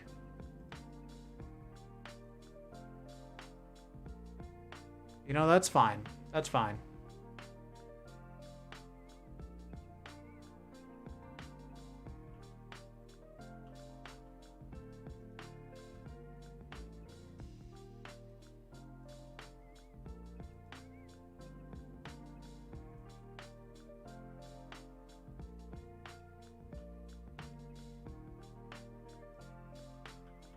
Okay, I think that's working.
Okay, how gross is this? So now that I have the, you know what? I think I'm gonna get out a high pass because I can't make out any color information. I wanna try and, wait, does crosshairs even work for this? Nope.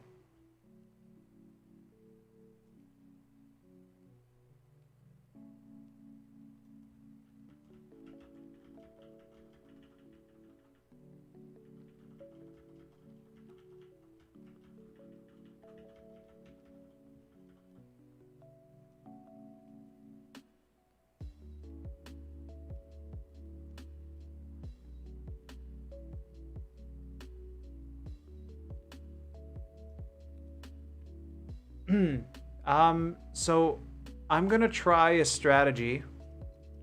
No clue if it's gonna work. I'm just gonna roughen this tracker. I'm not gonna worry about its accuracy. What I'm gonna try and do is later smooth the Z-roll and refine solve with the weighting on this tracker. So hopefully this tracker will act as an anchor. And this one will kind of, yeah. I really don't like this shot now. I'm very concerned about this because this is the kind of a solve that I don't exactly know a very efficient way to do it. Sometimes a shot still comes around where it's like, I don't know what I'm doing.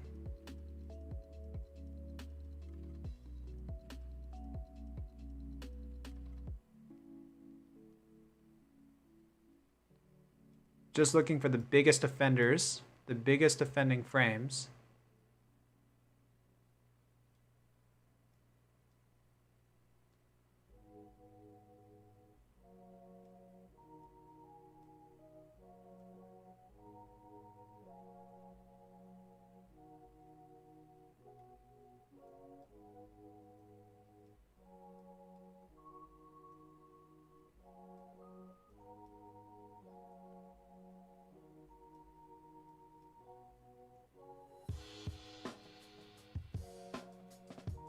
Okay.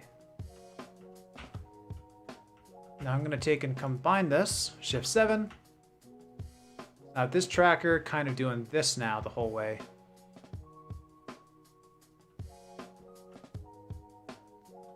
Let's just watch it, see what it does. Oh, that's swimmy there. I got to turn that off.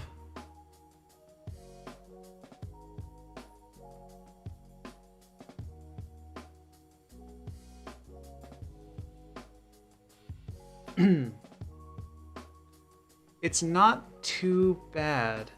It looks recoverable. And then it sticks here.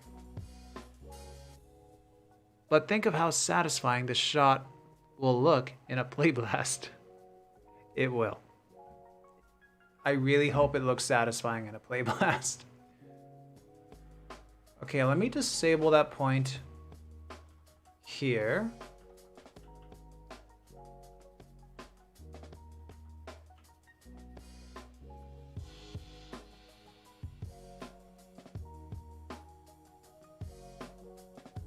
Okay, so I'm going to...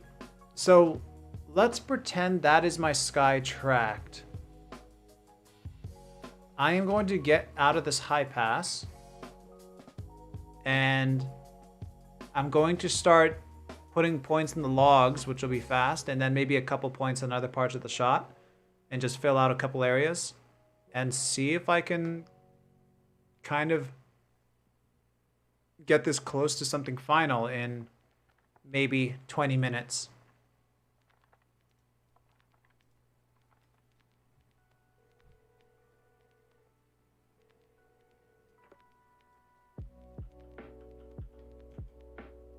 So let's kick it off from the start.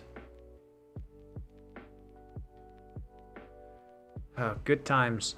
The waiting portion.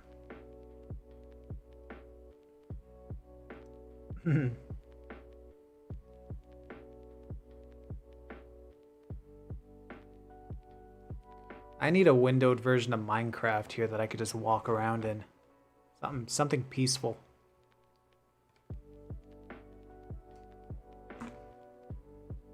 Build myself a little house out of dirt.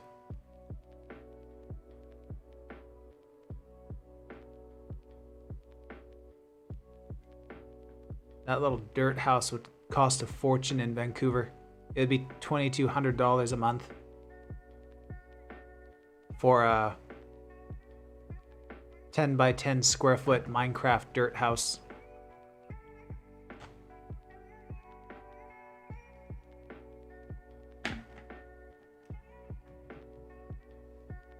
The dirt house, the dirt house could be, oh my god. The dirt house could be called Calvin's Castle.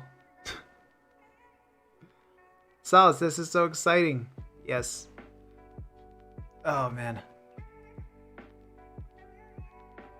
If I knew it wouldn't drive people away, I would honestly just swipe over a Fortnite window and just play Fortnite while I was waiting for this shit. I swore. I don't want to swear on stream. Even though I have a few times. Alright, so the logs. Let's knock out the logs. So this shouldn't take long.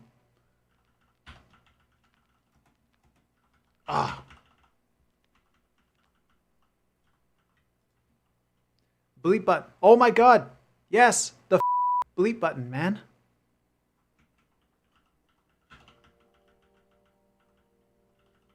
I never utilize that button as much as I should.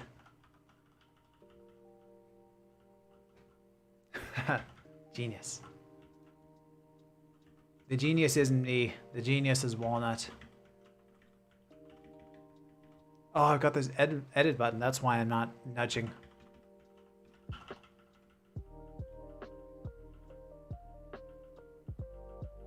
I really got to practice more of that button because it's all about getting like the F ahead of the bleep. Like you can't just bleep it like this. You have to get the F in there. You have to fucking get it like that. I think I got it. I don't know.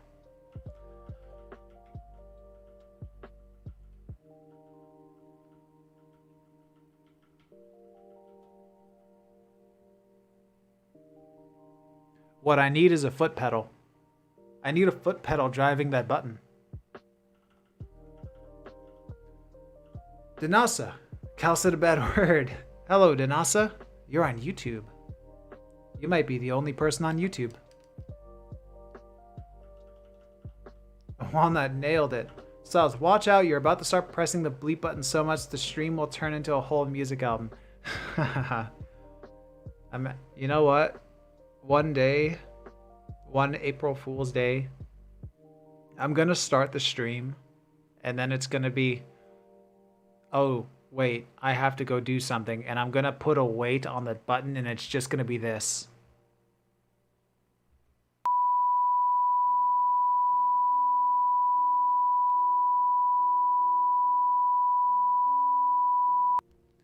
All right, I'll stop that. That'll be the best April Fool's Day together. Day ever. Then also, I'm the only person on YouTube. That's kind of weird. My counter doesn't show you on YouTube. It's strange.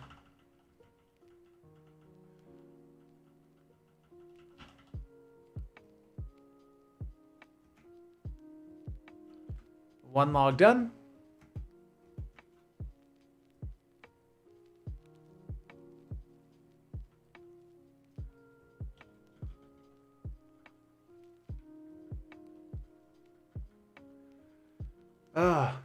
I wish this was big enough to justify a really elaborate April Fool's prank. But I do not have the creativity to construct such an April Fool's prank.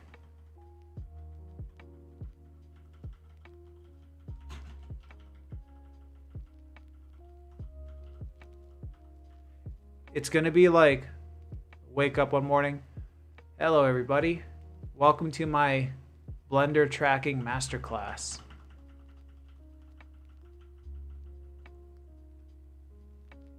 And then I'm gonna track like the easiest free move camera like everybody else does on YouTube. I'll help. I'm good at pranks. Man, I would love to do something. I wish Blender had a better tracker, man.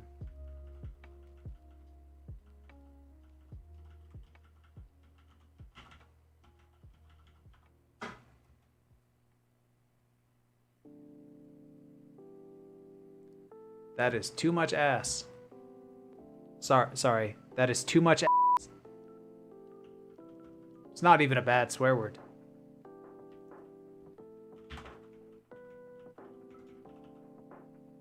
CG Matter has a total of like 4 hours of basic free move Blender tracking. 4 hours of basic, is that one video of free move tracking? Is that, wait, does he have a 4 hour long basic tracking tutorial? Oh, total, sorry. 5 hours basic, like a one tutorial? Then also, no, you should do a Blender tracking tutorial, but it's you trying to object track a Blender. Oh, that's pretty good. That's pretty good. Oh man, I like that.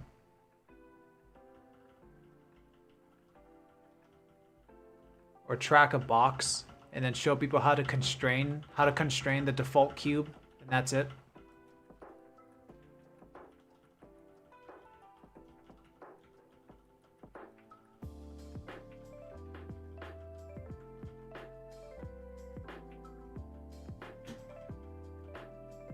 I don't need that to track any longer. Oh, that lasted a fair ways.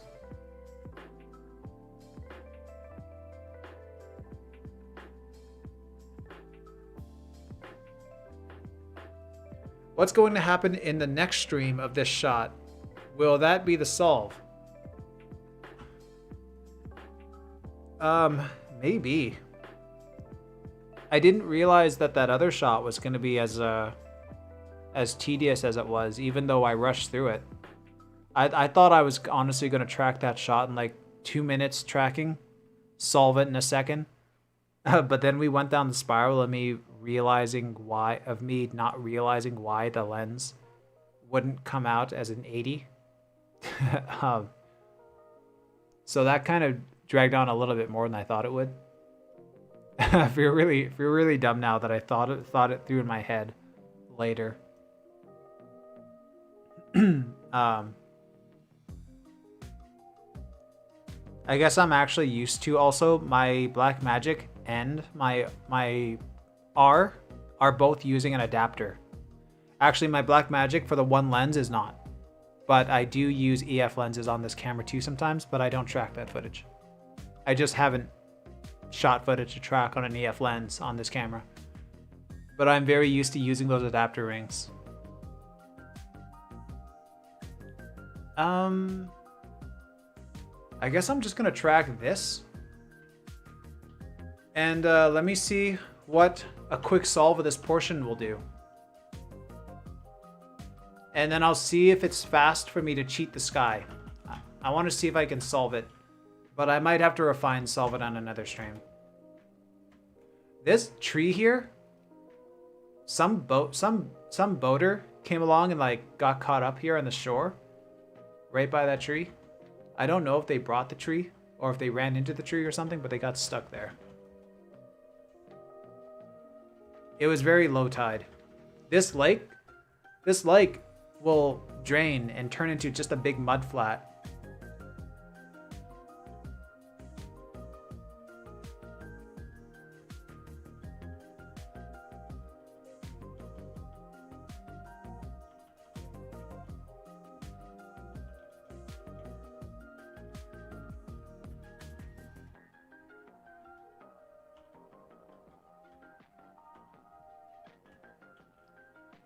Oh, Danasa. It's like the Dono showreel. That showreel is the greatest thing ever. You know what? My favorite showreels is the what is it?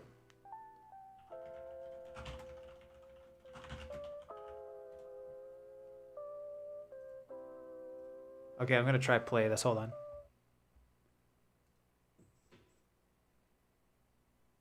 Wait, is this gonna play? Hold on. This is my favorite. This is my favorite reel. Collins Bear.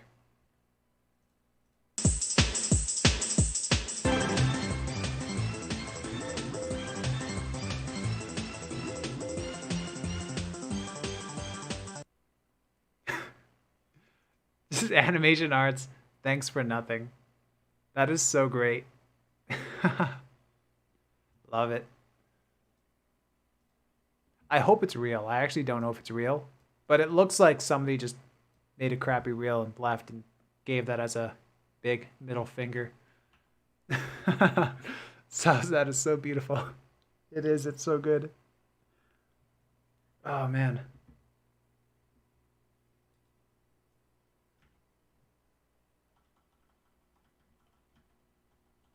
But yeah, the dono reel is pretty great as well.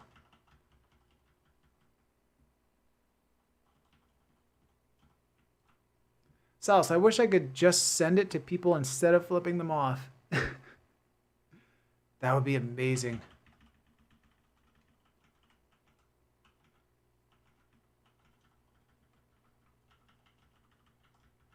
If you want to see a fantastic video that somebody had to send to a client, this was a teacher of mine back in Van Arts, which was also the same instructor of Danasa here in the chat. If you, I don't know if it's on YouTube or if it's a Vimeo thing, but you could Google or search on YouTube Good Penis Adventures, and it's this whole animated short film that one of my instructors did. He is such a funny guy, and the video is so inappropriate, and at the time it was the only thing he had to show to employers. So he's told us, but somebody gave him a job with it, and it's amazing.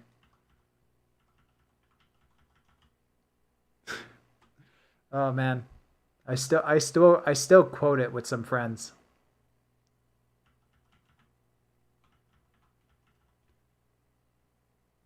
Where'd my music go? Oh.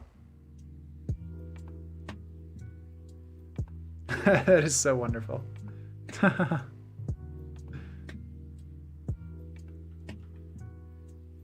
Walnut, I'm impressed his career recovered. He is a great dude. He is super funny and he's extremely smart. He's an Autodesk certified instructor.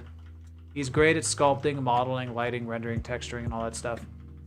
He was the kind of guy that just kind of knew most of the answers to every question that you had. But again, he's an extremely funny, like, good guy to get along with. Yeah,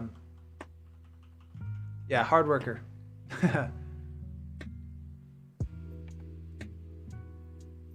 That's awesome. Danasa, haha, yes, I remember that. He also does great Maya tutorials. Oh yeah, that's right. Oh my god, hold on. He is, He actually has a YouTube channel, which I kind of wish blew up more. What is it?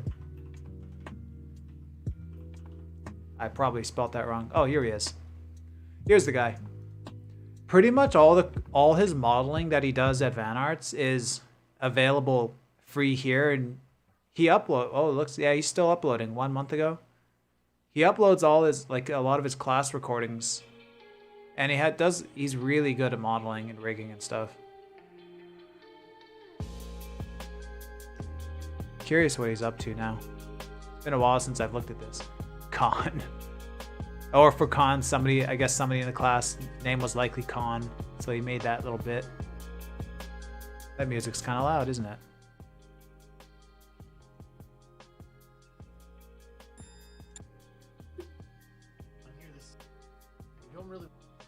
Oh, cool. Marvelous designer, isn't it?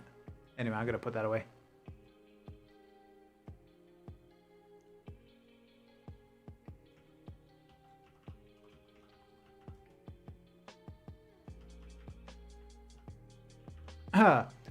Then also, he's an extremely funny dude. Yeah.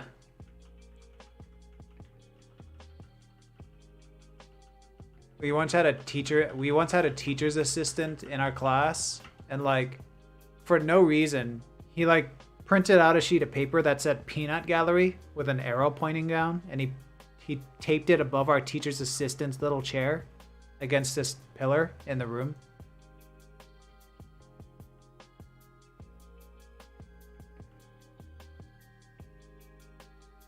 He did a lot of stuff, but like, I can't remember half the jokes.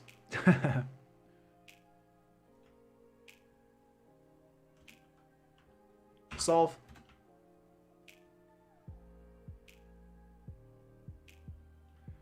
I can't tell how excited I am to render with Shutter. I am so happy with this.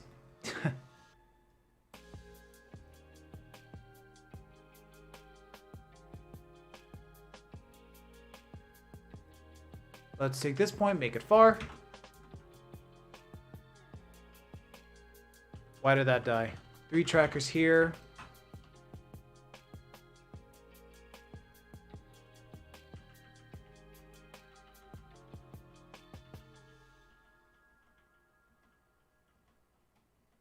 I'm going to stop this in a few minutes. I am tired. And sick of that sky. I don't think I want to try calculate it. Not today. On another day when I don't kick off the stream with another shot.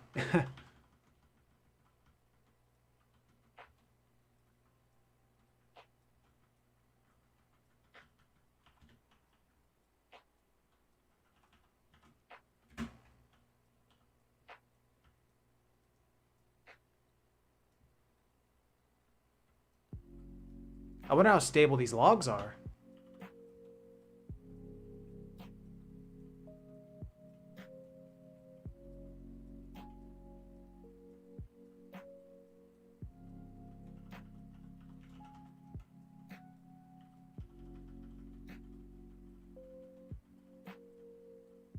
I hope Octane supports rolling shutter soon.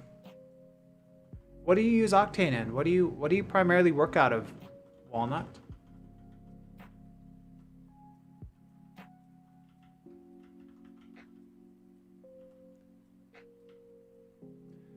Carter BK. I don't recognize that name.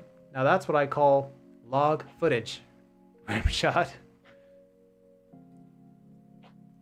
Actually, I don't think this is log. I think I did put a LUT on it, but I graded it down. I think I just accidentally made it look like a log.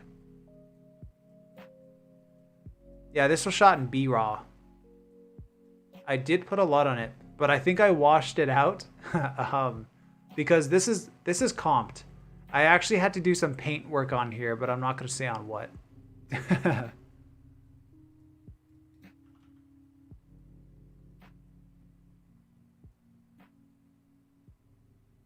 Actually, it doesn't really matter. I'll just say it. I had to paint her dress down because her dress kept flying up too high. But the take was so good that we just went with it. Just kind of... I had to roto and then grid warp her dress down. So this plate was I did some color stuff on here that I forgot to reset, just so I was able to make out some details better. Because of logs. Oh, you were making a joke like that. Oh no. And I missed it. That's pretty good. That's pretty good. Oh, I feel like an idiot now. Walnut, Cinema 40, and Blender. Does one license for Octane work across both? Or, well, I won't ask you about licenses, just in case.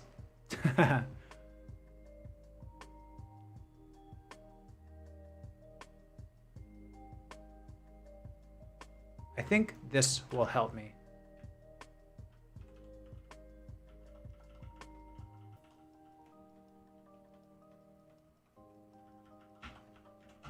Octane is built into a version of Blend. Is it? What version? I had no idea. No, I just used the free version of Octane and Blend. I didn't know there's a free version. Is that some partnership with Blender? With the Blender Foundation?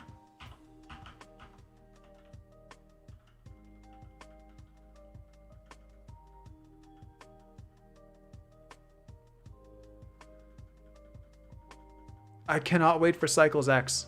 Oh, no, it's a separate build. Oh, okay. I can't wait for Cycles X, man. I'm so excited.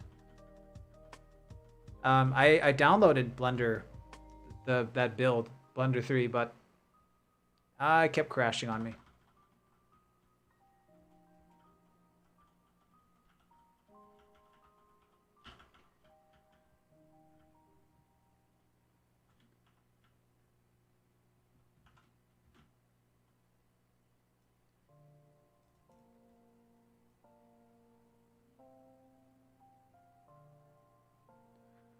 Okay, if I could just make it solve until this tracker appears, then I might be set to do a really quick test.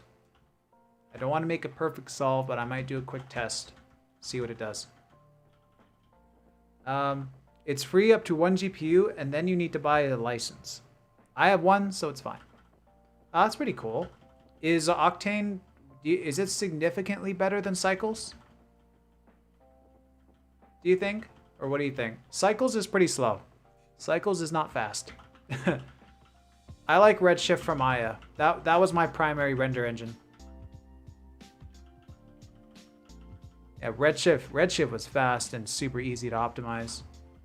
Blender, I don't like how it handles passes.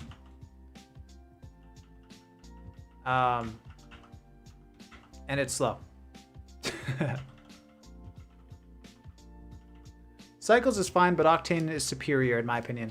I actually agree with that. Cycles is definitely fine. Cycles is great. It's pretty great. Just, you know, it's not as fast as other render engines. I can only use Cycles because I have a Mac. Walnut, I like it a lot more in terms of quality and speed. Nice. Oh.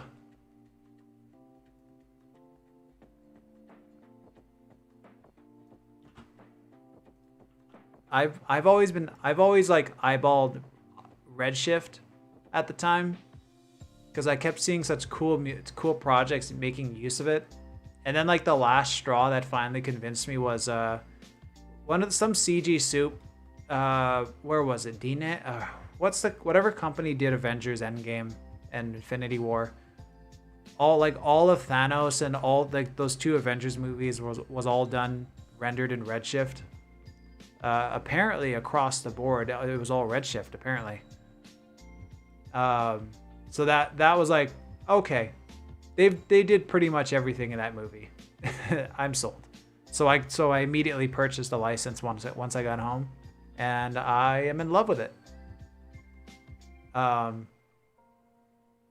Except I would love for, I can't wait for Cycles X because I just like when the shader nodes and everything are just natively supported. Because, you know, you get Redshift or you get Arnold, and then you get all these new nodes and materials, and not everything in the classic set works. Okay, how do I make this? I think right... just a few more frames. Just a few more frames. At our shop, we used V-Ray until we tried Redshift and never looked back. To the row. I can't pronounce that name, I'm sorry. I also don't recognize that name. Good to see you here. At our shop, we used V-Ray until tried Redshift, never looked back. RenderMan XPU could be rad. I don't know what XPU means there, but RenderMan is amazing. Walnut Cycles is like a biased, unbiased combo, I think. Souse, I like that most render engines have cool names like Redshift and Cycles, and then Arnold is just kind of an old man name. To the row, XPU is their GPU-based engine. Oh. It's just a label? I'm missing something. I'm not too technical. I'm not a very technical person. The names. I really like Redshift's name the most, I think. Redshift, if I remember correctly, I could be wrong on this, but I think Redshift has to do with... well, it's something to do with the speed of light and how light travels or something, and... Oh, what is it? Hold on.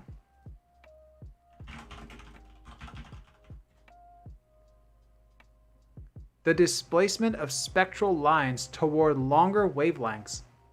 The red end of the spectrum in radiation from distant galaxies and celestial objects. This is interpreted as the Doppler shift that is proportional to the velocity of recession and thus to distance compared with blue shift. Okay, so it's kind of as, I think it has to do with as the universe is expanding. I think it has to do with something about as the universe expands, it's how the wavelength travels and how we can perceive it.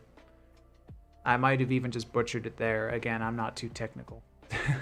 But Redshift to me is such a badass name for a render engine.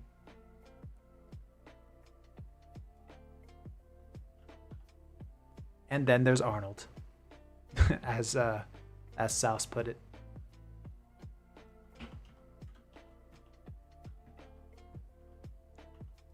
Actually, I'd kind of like to know how V-Ray got its name. RenderMan sounds like that folklore thing, that Slenderman. I don't know.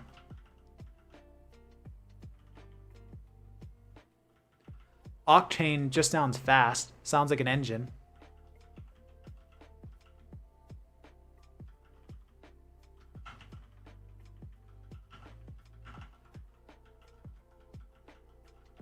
Oh yeah, isn't there Turtle? Turtle, that's kind of amazing and contradictory. Or contradictory? Did I use that right? Okay, whatever.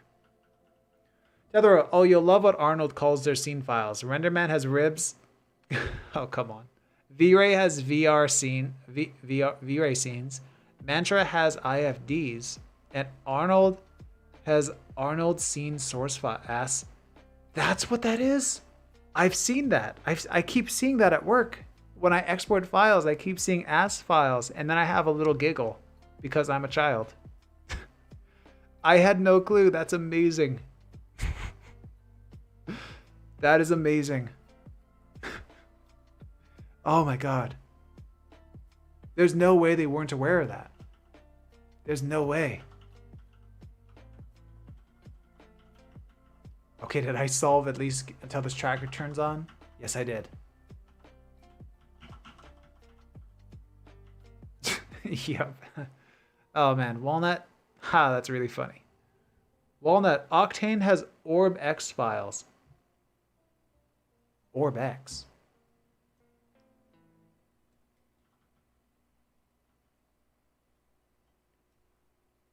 Okay, while I can track these mountains as far points.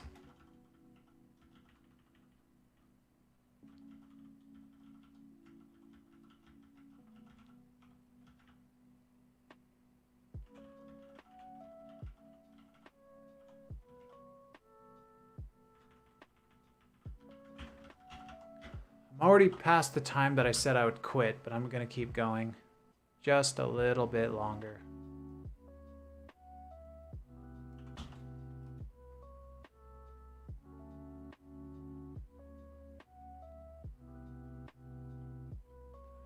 I gotta say, grid warping in Fusion kind of annoyed me because the source destination in the warp, I thought I could key it at different locations and then keep it so it's restored at a couple points, and then also select some points individually as I go to different parts of the range and then source them back so that they snap to their spot just to avoid seams. It was kind of hard to do on this. One of the frames. Here's like one part. You could see my soft mask is a bit like soft. It's like I gotta fix that later. Here I made the dress extend way too far out. It's like it looks like a very long dress for a second. Gotta fix that too. But man, grid warping I didn't find very fun in Fusion. But everything else in Fusion I'm really liking. It's a lot of fun. Just not grid warp. Sauce, it looks impressively unnoticed. Yeah, if I hadn't said anything, you'd never notice. You would never notice. Only if you were like James Cameron. If you were like James Cameron pixel f***ing.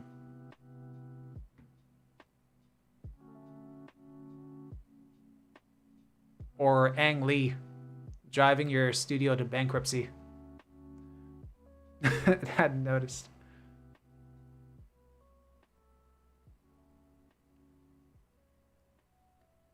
Has anyone here ever watched Hollywood's Greatest Trick? It's a documentary on the VFX industry and some of the not so good sides of it.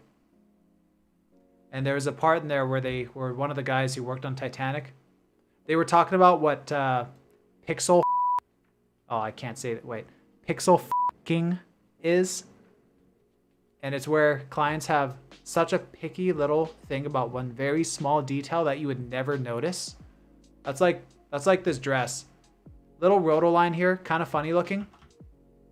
Something, that part's a little stretchy. Like I do got to fix that, but like you would never notice. Nobody would ever notice the issue with some parts, but you gotta fix it and make it look photorealistic.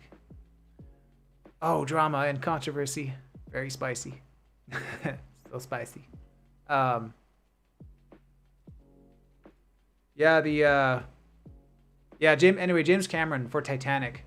There were these seagulls that the VFX had comped in front of the Titanic or flying around the Titanic. And then at the time, processing, rendering, and animation, it wasn't as fast as it is now.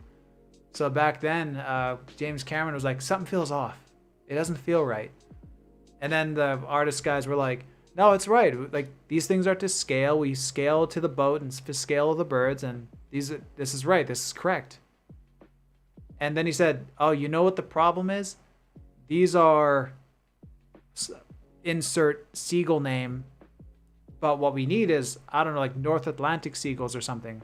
Or no, like these are North Atlantic seagulls. We need this kind of seagull or something like that. It's a slightly different size seagull.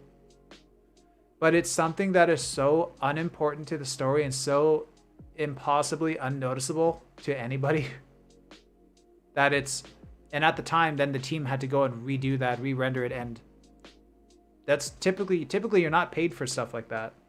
You're not paid for fixes like that. So you lose money, and a lot of artists have to do a lot of overtime for that. Souse, jeez, that's so mean.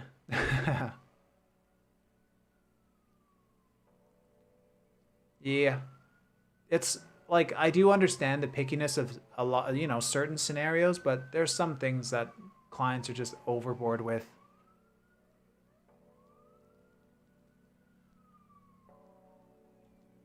Okay, is that point even gonna solve back there?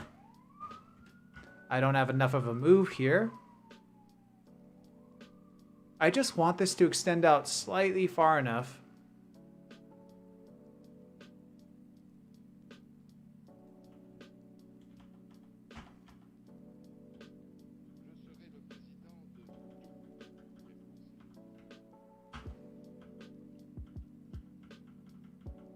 Oh, weird.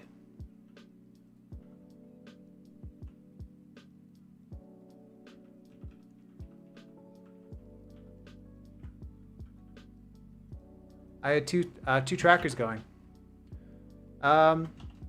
Walnut, on the topic of annoying stuff in Fusion, apparently Fusion is really slow with multi-layer EXRs, which is super annoying for me. They need to figure that out. Yeah, multi-layer EXRs. So Fusion, I saw, has a very annoying way to extract passes out of a multi-layer EXR. I don't know if you're talking about a node, the data being read out of a node, or if you're talking about the process to extract the channels for comp. Yeah, you have to get Fusion Reactor, and then there's a script or something that comes out of that, something like that. And then it's done in like a click. But I personally don't want to export anything as a multi-channel EXR because for some reason off of networks, having your software just render each channel as its own EXR file, not merged into one EXR, the files for some reason are read off networks faster. I don't know why. That's according to Hugo's desk. And that guy knows what he's doing.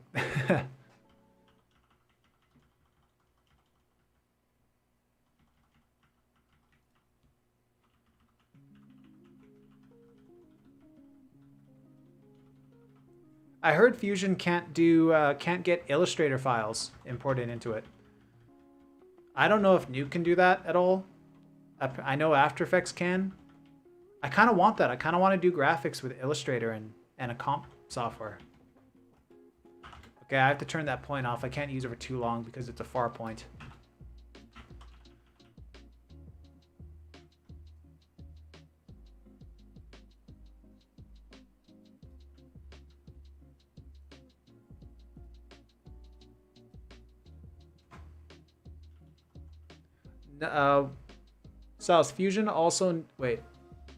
Fusion also needs to sort out the size of their buttons. They are either way too small or way too big. No, there's a script, just processing time.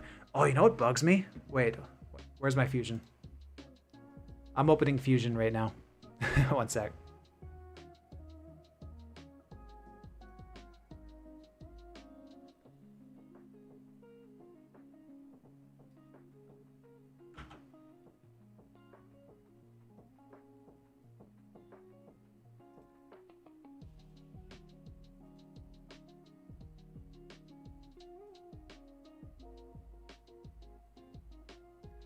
Sorry about my very ugly script. This was the first thing that I've ever done in Fusion, so it's very ugly.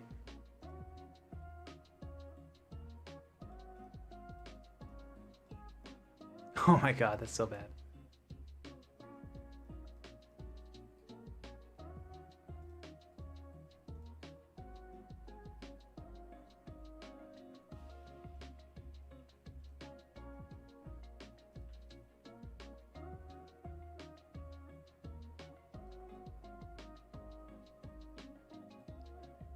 Okay, this is such a small nitpicky thing, but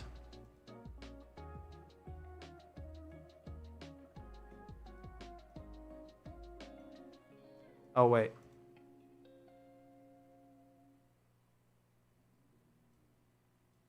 Sure. When I hate rotoing in here so much. Like if I gotta do some quick sloppy shapes and not use a lot of points, but then when I do this, points like this, at a glance, it's hard to distinguish what's a tangent handle or what's a handle and what's the actual thing itself. It's so small.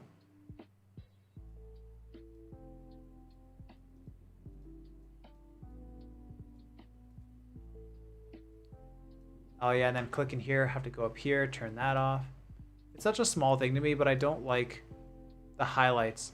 I don't know how to change the color scheme for handles.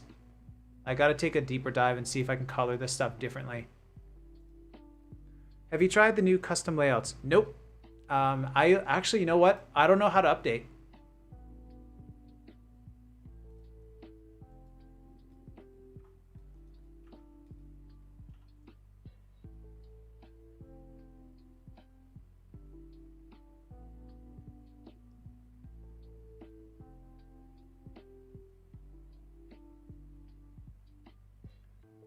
Okay, I need a point out here. I think that's the last, I think this is the last point I need. But this point is not going to be far. This one needs to help me force a solve.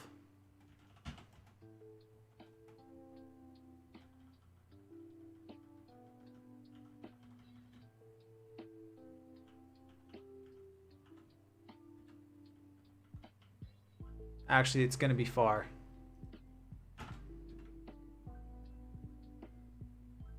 I downloaded from the support section of Blackmagic Design's website. That's weird. That's weird. Have to... Huh. Okay. Well, that's easy enough. Sauce, I need to go. Thank you for the stream. These are fun, helpful. Thank you for the kind words. And sleep well. And thank you for the advice to bring back my f***ing bleep button that I forgot completely about. So now I can passive-aggressively chew people out.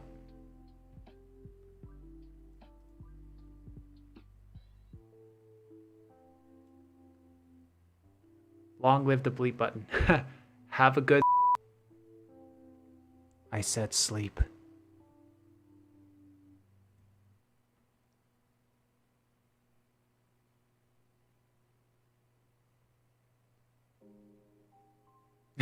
Oh, good. I was worried. Yeah, see ya. Thanks for stopping by.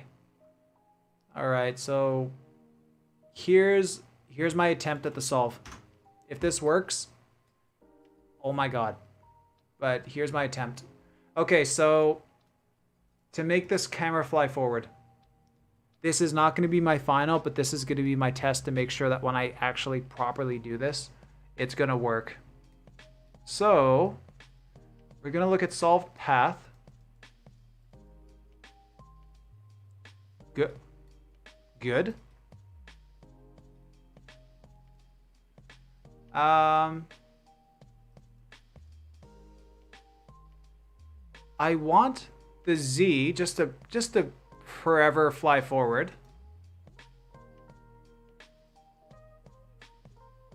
Oh man. Can I shrink this down? Yes, I can. Let's give it a bit of a ramp.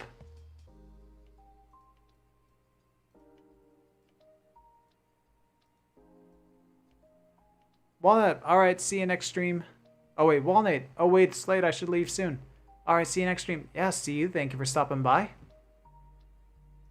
And enjoy your night, Walnut.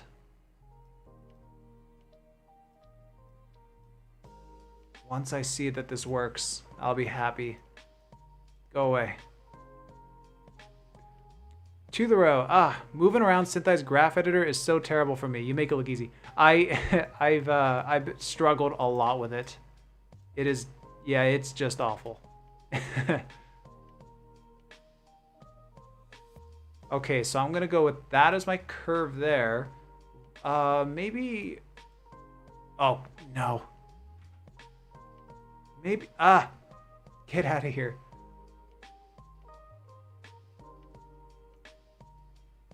Maybe something like this.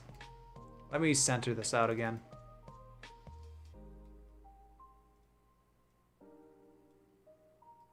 Yeah, we'll let that plateau out. X, I don't think I want to touch the X. Yeah, we'll just let that one stay there. Okay, so let's hit this with a smooth.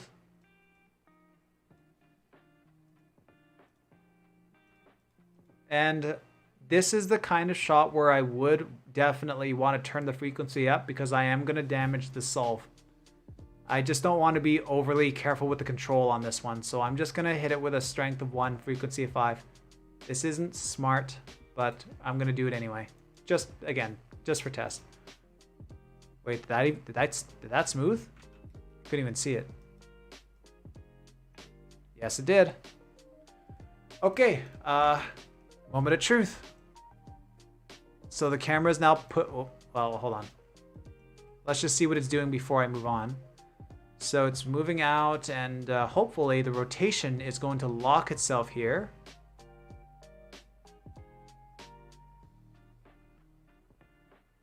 Yeah, let's see what happens now. So I'm gonna go more. Position, get, okay. Weight 0, sure, we'll leave it there. I am scared. All right, solve. What's he gonna do? Oh my god, it's kind of working. It's doing the thing. Okay, hold on. We got to put a matrix in here. Oh, we could see the ground doing a big pop to the side. Wait, let me knock that out real quick. What is that? How did that even come in? That shouldn't have been possible. Oh, well, I think I need constraint on. And if I need constraint on, let's see what happens if I solve. Oh, it did work. Oh, it worked. Okay, so that kink isn't there. Goodbye, kink. We are kink shaming today. Oh, wow, that's easier than I thought. Okay, let's see what a matrix looks like. I want to see how everything hovers. Actually, first, let's aim this. Level out the beach first. Level out this beach.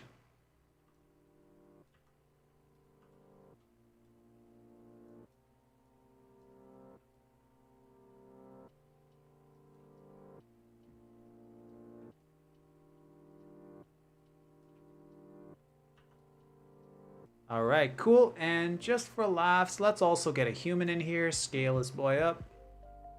170, yeah, 170, somewhere around there. Give it a quick scale. And what is this, about people height? I don't know.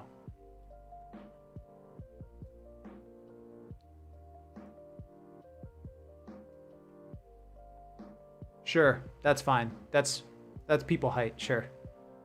Not perfect, but whatever. I'm gonna tack another 0 onto this world size. Get this world up there.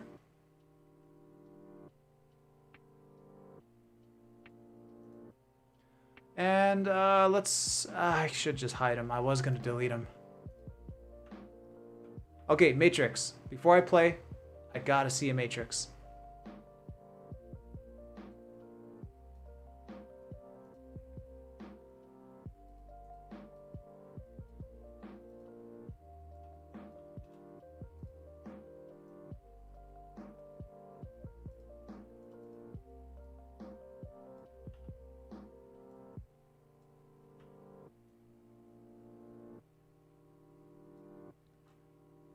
All right. Oh, one more thing. Sorry.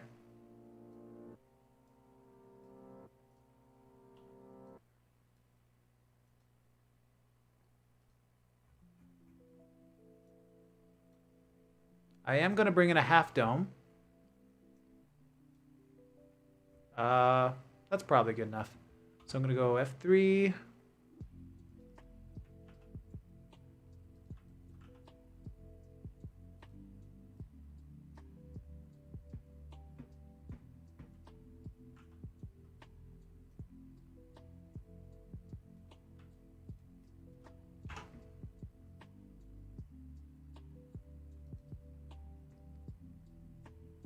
Gonna go mesh, lightsaber deletion, and get rid of all that. Now we have a half dome. Let's give this a more noticeable color.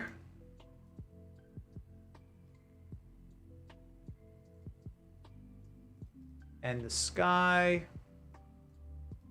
Let's go with the blue, sky blue. All right, please look good. Even though we're rocking roll and shutter.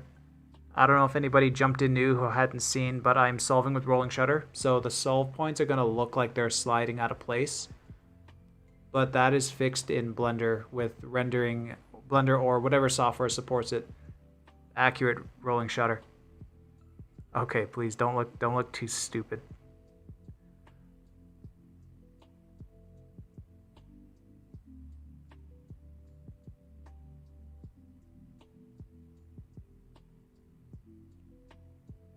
Oh my goodness, it's not too bad. Oh, a little popping there, but that's easily fixed. I see the sky wobbling at the top right most of all, and that's kind of fine. because that's the... And it stabilizes out nice. That's not too bad. Definitely, though, in the next stream, I'm going to be refining all of this. I got to go and fix these trackers as best as I could, or best as I can. I got to clean up this launch point, because we got some weirdness going on as the camera leaves. It also pops quite a bit right here. This starts to drift a lot. Like a lot. I got to track these mountains. I got to track a lot of mountains. I was going to track a lot more, but yeah, that shot that I did at the start of the stream kind of took more time than I thought. I'm excited. This came out better than I thought it was gonna. I mean, this early on anyway. There's still a lot of work to do on it. But hey, it's great. Anyway, I think I'm done. I saw the views. I saw the views fluctuate for this stream. So it looks like we're around 4, apparently. But yeah, thank you for stopping by. I think this is it. Unless there's some random questions about synth-eyes. I'm out of here. Actually, I'm going to shrink down this matrix while I can, so I can see the motion a bit more.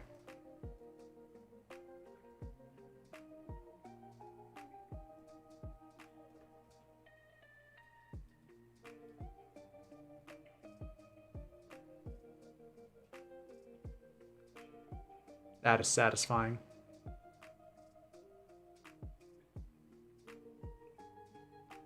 That is satisfying. I like that.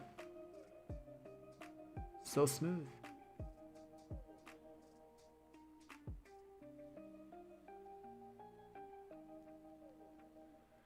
Ugh. I wish I was half as smooth as this track.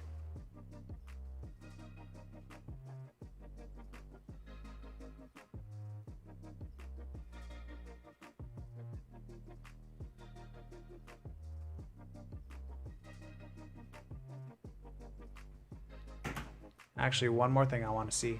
Shot, script, projection screens, rolling shutter compensator, and...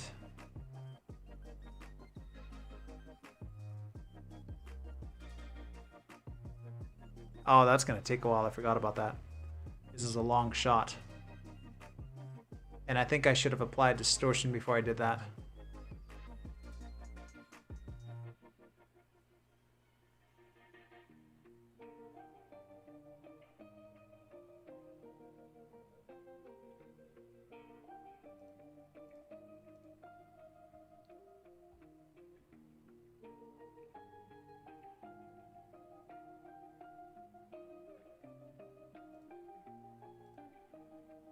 Oh, did it go?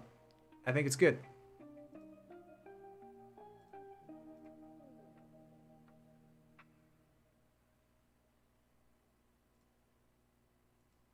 Okay. F3.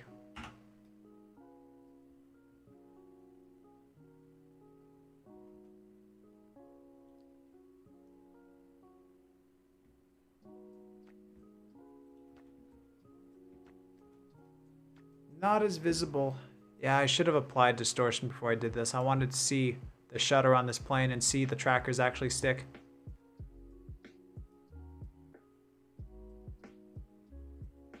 But that's fine. I didn't need to see it. You can see how aggressive the shutter is on here. Alright, well, that's it for me. I am tired. So I am done. I'm gonna flash it over here to the thanks for watching end card and lazily fade out the sound and pass out. So enjoy your night.